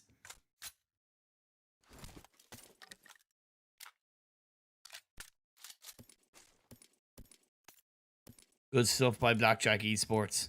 We also saw Slime 4KT, I believe, get an engagement onto one of the... Sorry, get caught out by one of the Aphelion Apex players. but he did get revived up. It was Storm that was knocked down, but he got revived up.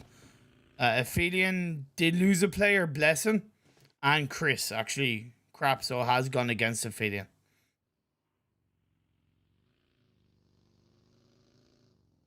Yeah, Yonkous. Okay, 777. Is there any need for that? Very interesting by Nico. He gets away with it, but incredibly interesting. Incredibly interesting. Still lots of teams on the eastern side of the map. Outsiders, Nibble, KHK, UAE, and G3.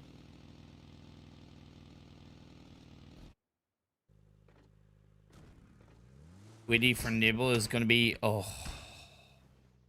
to get caught out by Sully and knocked down. Feels bad, man. Feels bad. HK, these will take that cheeky kill right to the bank. Now they need to rotate their way through into the circle. I don't like the fact that Dark Dragons are still in school and apartments. I know Phase 1 has just started shifting. But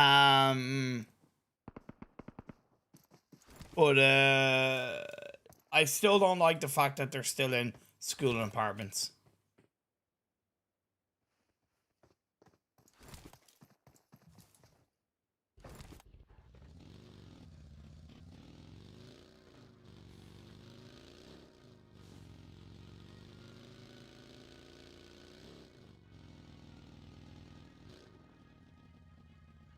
I would definitely prefer them to start rotating around. Mercury, the last player from 777, is going right past. Paying Esports. Okay. Fair enough. G3 Temple will rotate as they normally do around the kind of hills of Pachinki. Slime 4KT now pushing in on towards Aphelion Apex. They had got 2 kills on them earlier on. They got 3rd. Knocked down on the cage, and now Zero's left in the zone. Zero's down to half health, playing on towards the upstairs of this building. Yes, Aimer was knocked down, but Thugger is going to be pushing in. He is going to wait for support from his teammates. Now it's going to be Pronto and Thugger pushing in. Zero gets taken down. Thugger doesn't need Pronto's help. And that is going to be a squad wipe and 4 kills for Slime 4KT.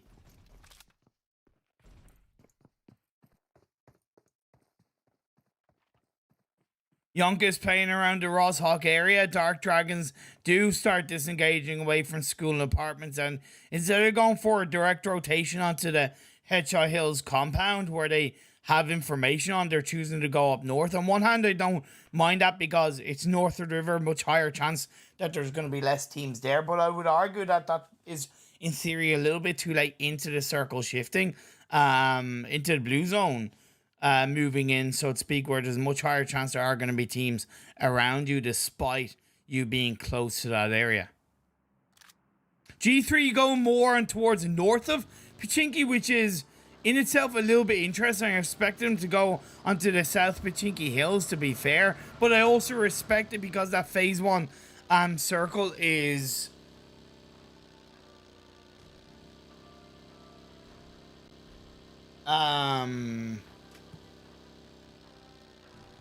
yeah.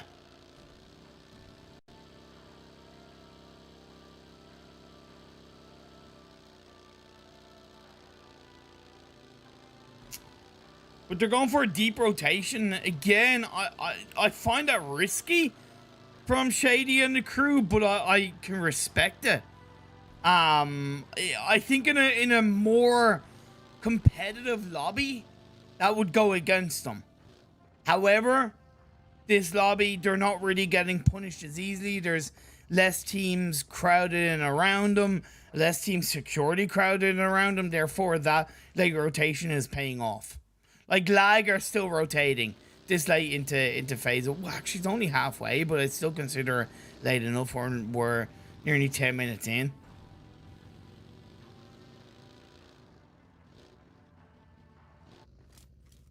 At least they have that's a really deep 2-2 split. 2 in Headshot Hills and 2 on the one of the Chopsticks. Interesting. Slime 4KT off the back of taking down Aphelion Apex. They're going to go into South Crates. That kind of makes sense, but I'd like to see them disengage away from there coming into phase 2, or at least once phase 2 pops, depending on what direction it does go. Dark Dragon's going to stick on the Northern River Hills just down the south of shooting range. A lovely spread being created by them. They did avoid KHK, they avoided outsiders, and for the most part, that's a pretty good position from the side of Dark Dragons. Whoa.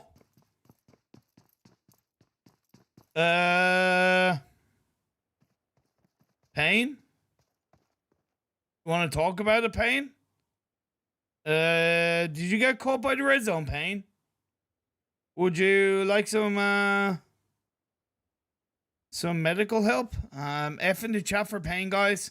3 of their players got knocked to the red zone.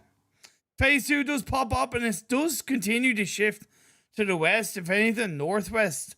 So it takes the river into play. It has a good 10% of water as well, 10-15% of water. Loki looks like actually, no, I'm not gonna say what it looks like. Actually, to be fair, what the water looks like. I'll keep it PG. I'll keep it PG.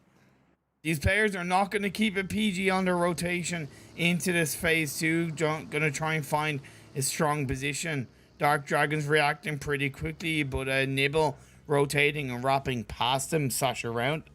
You also have outsiders down the south. You're all scrambling and frantic, looking for a position to play around. Sprays being fired up by Swave, not going to connect onto Nero. So Nero does get into the circle. He does get into the circle, and he gets into a bit of a poor position.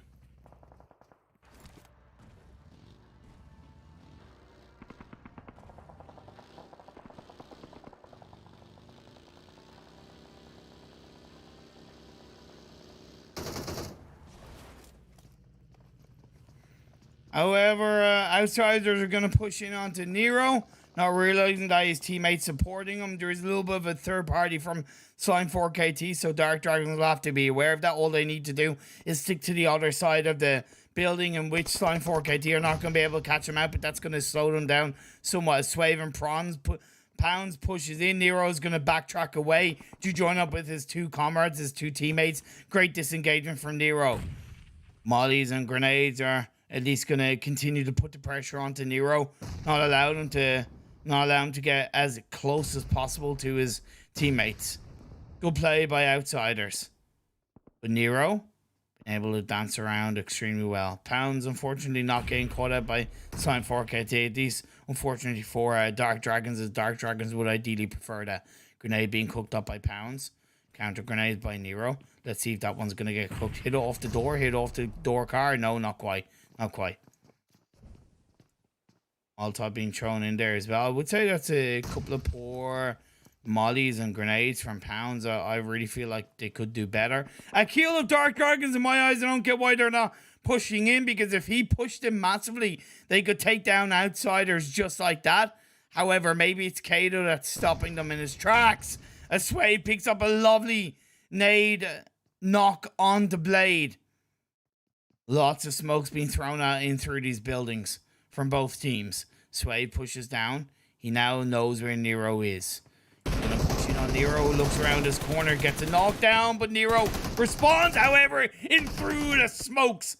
Pounds cleans up the tracks, cleans up the day. However, unfortunately, Pounds could not save his teammate. Swave goes down, but Kato joins up just in time to take down another player. Dark Dragons leaves it with just a kill left on his own, but Akil joins too little, too late. Like, why are you joining now? Why not join later?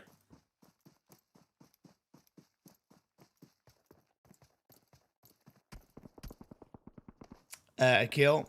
Yeah, okay, take care then, bye minute.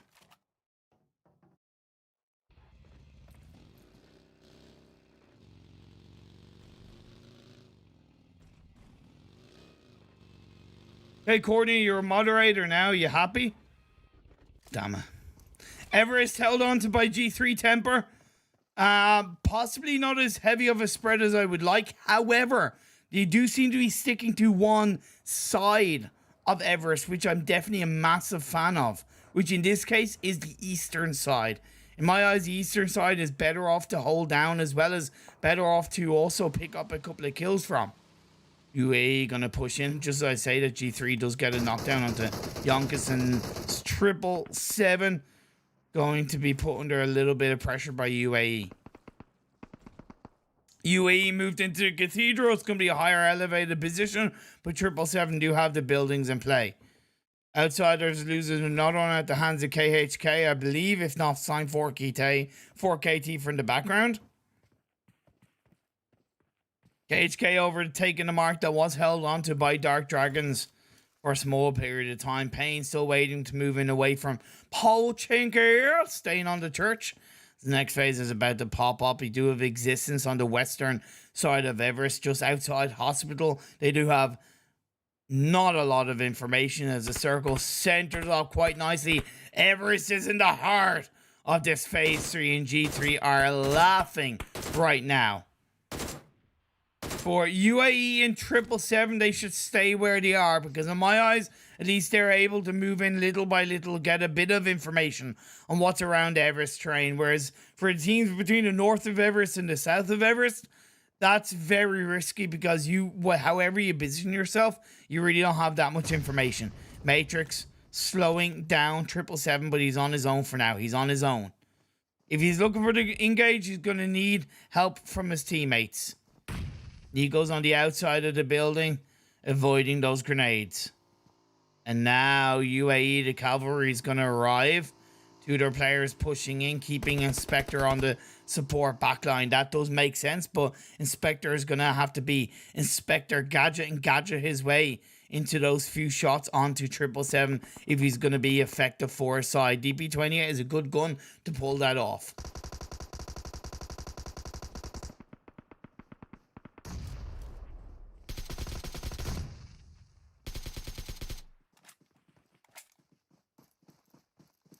Initial knockdown from Maniac onto Nigo. Still they're gonna somewhat spread with caution as Matrix and Sahil plays on the side of the building. Of course, not being fully aware of where the players of 777 are. Mercury's gonna be behind the wall. Alpha is gonna come in from the sidelines, takes a couple of shots off on the Matrix. Still waiting for Inspector to do something from that area, but both Matrix and Sahil are on a massively low amount of health, and Inspector with the DP28 does something. I said I was waiting, and he said, wait no longer, Imperium. I'm there to show you how it's done, my friend. Mercury gets taken out, 777 get wiped off the board, and UAE will now control the eastern side of this phase 3. A strong engagement. A strong engagement from UAE. A deserved squad wipe, no less. G3 have a 3-1 split. 3 players in the center, 1 by the eastern edge of Everest. That completely makes sense with G3 right now.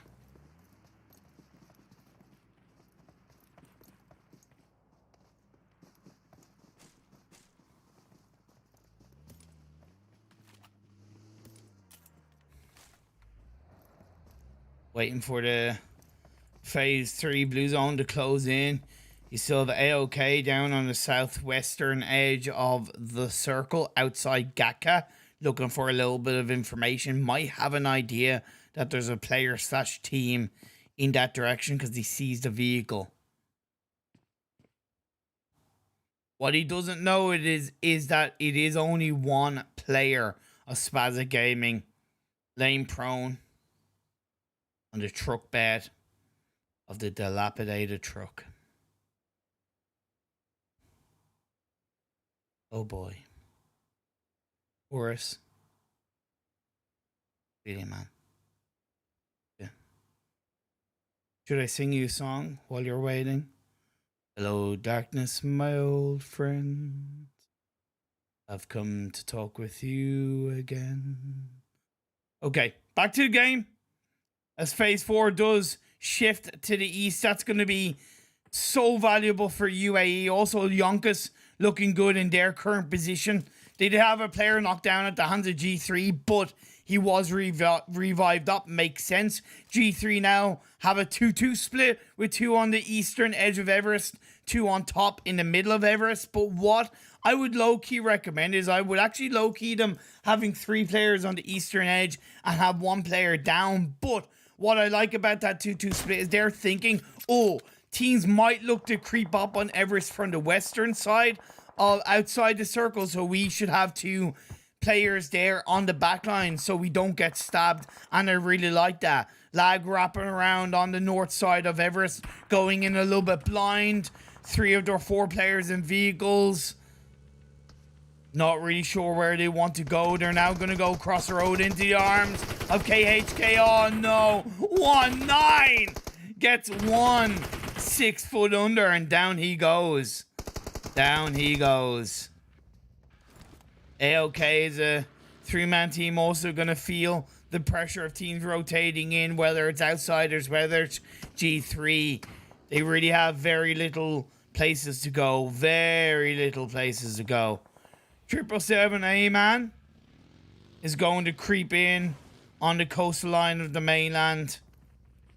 How long can they survive for, though? Ayman and Safwan, his teammate, got taken out, maybe for the cause of them surviving. A-okay? Okay. A-okay?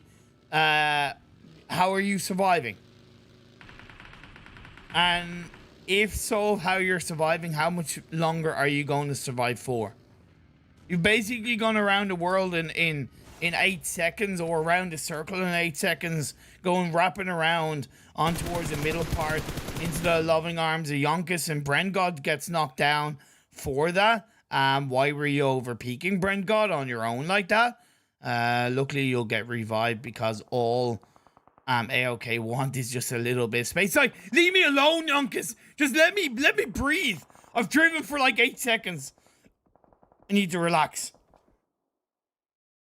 G3 recognizing, like I said, that there possibly could be teams, whether it's on the western side of Everest, or either way, the western down the hill area of Everest, and they have been able to pick up a knock for their troubles, for their rewards. The circle does center out quite nicely between the bottom hill of the road, where currently we have KHK, we have Slime 4KT, we have 777, and we have UAE, where, however, 777, well, actually not 777, it's Lag and Slime 4KT are definitely more in their little mini fight outside the circle. Plus it is 2v2, and Pronto's gonna have to be careful of KHK, because he doesn't have much to play with in terms of lower dip. Aimer's in front of him, hopefully giving him a little bit of information, but Aimer is prone down. If Aimer can suppress KHK a little bit, that would be good, but KHK also aren't really going to be focusing too much on the direction of Slime 4KT and Lag Esports. For UAE, it should just be pushing up a little bit more towards the center of the circle, up the hill, over peaking by the side of the road to feel more in control of this fight. Lag picks up onto Slime 4KT and grabs a knock for his troubles. Nice by Safwan up.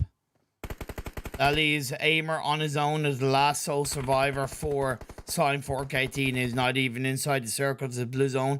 Phase 5 is going to start closing in. Existence, you ain't lasting for much longer. Pain pick up a kill for that. The Beast is going to get the revive onto El Chapo as well. G3 could be shooting them in the back from the sidelines. G3 still has a 4-man team. Maybe looking for a triple chicken dinner in one day. That would be a hell of a result for them, but it's not going to be easy playing on the high ground of Everest. Let's be fair. It's not going to be easy at all. It's because they're going to be sitting ducks. They're going to be open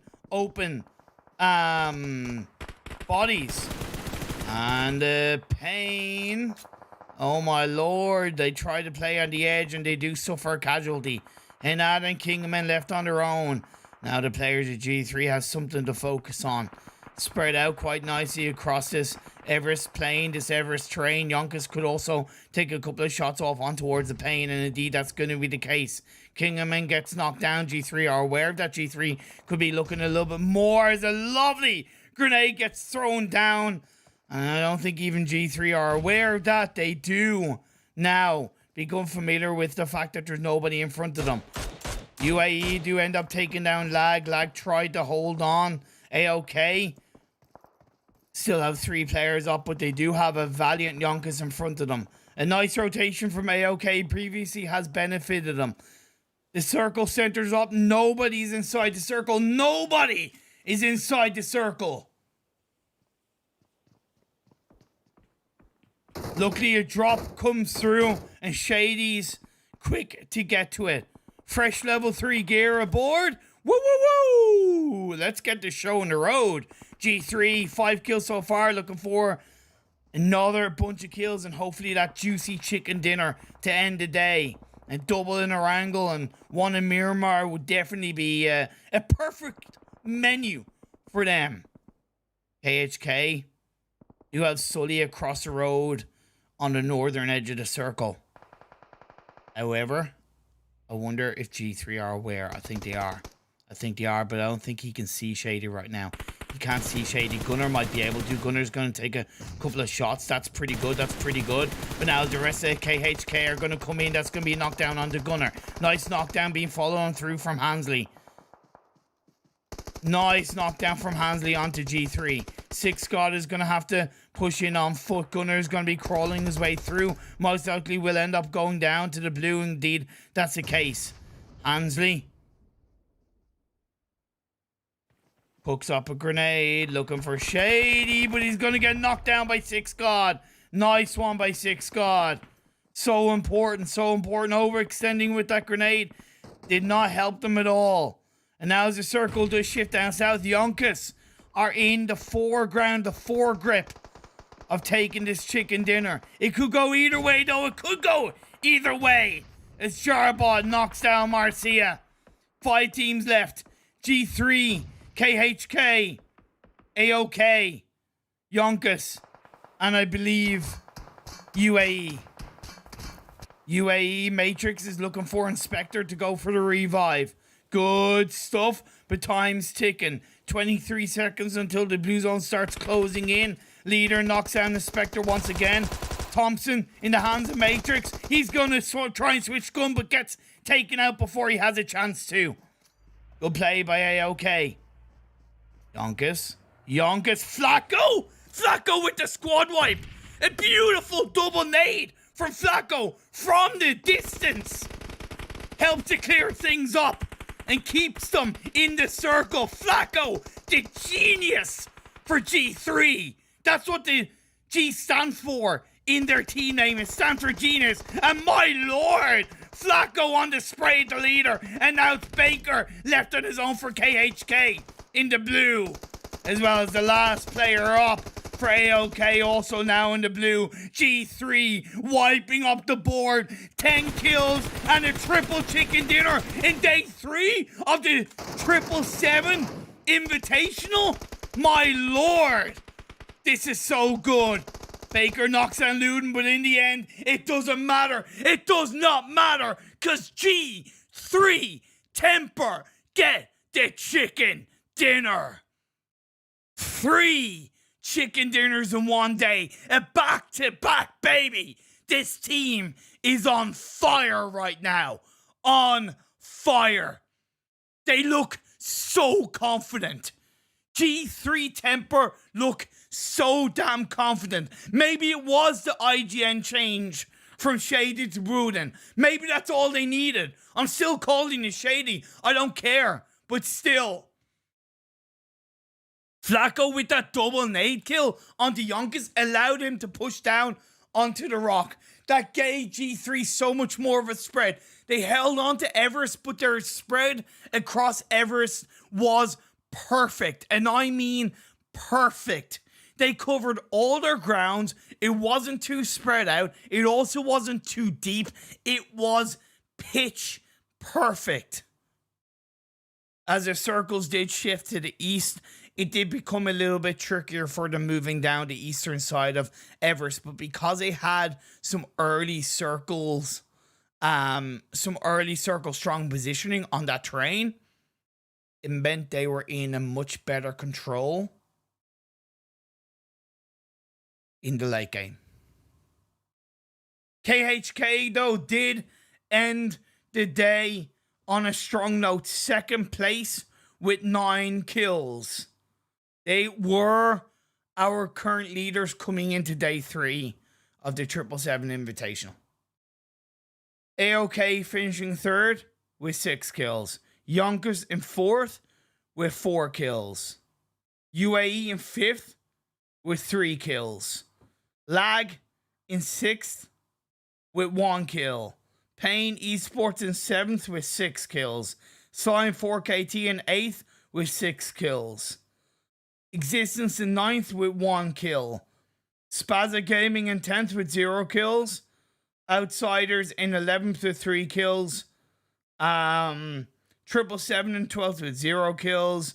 Dark Dragons in 13th with 1 kill. Yeah, Nibble in 14th with 0 kills. Aphelion Apex in 15th with 0 kills. Blackjack Esports in 16th with 0 kills. Let me just take screenshots for that, so I have them.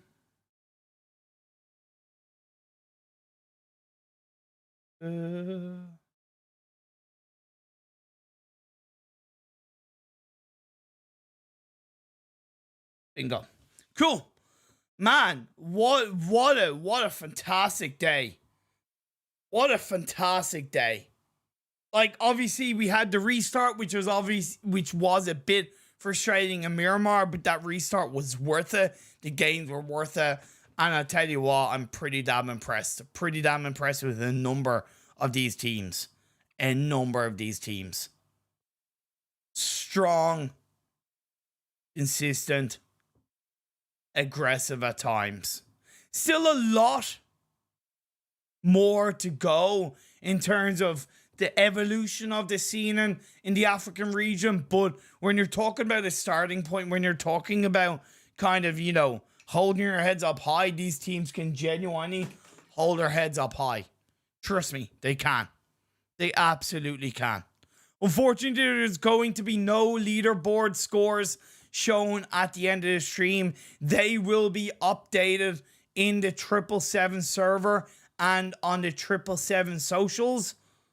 You can follow 777 Esports on Instagram, or you can join their Discord server if you wish. Thank you to 777 for asking me to stream these games. It's genuinely a pleasure to stream and cast African region teams. It's been a long time coming as well, and I look forward to casting you all more. I'm going to be doing a few more days of the 777 Esports Invitational League. So on that note, I am going to end things here, but I want to say thank you all so much for tuning in, for supporting the teams, for supporting the streams. Feel free to give the stream a like and subscribe if you haven't already. You can also follow me on Twitter and Instagram at EVT_Imperium. They'll be on the graphic for the end screen. On that note, I'm going to end it here because I've got a stream later on. Stay safe, stay awesome, look after yourselves, and have a good one.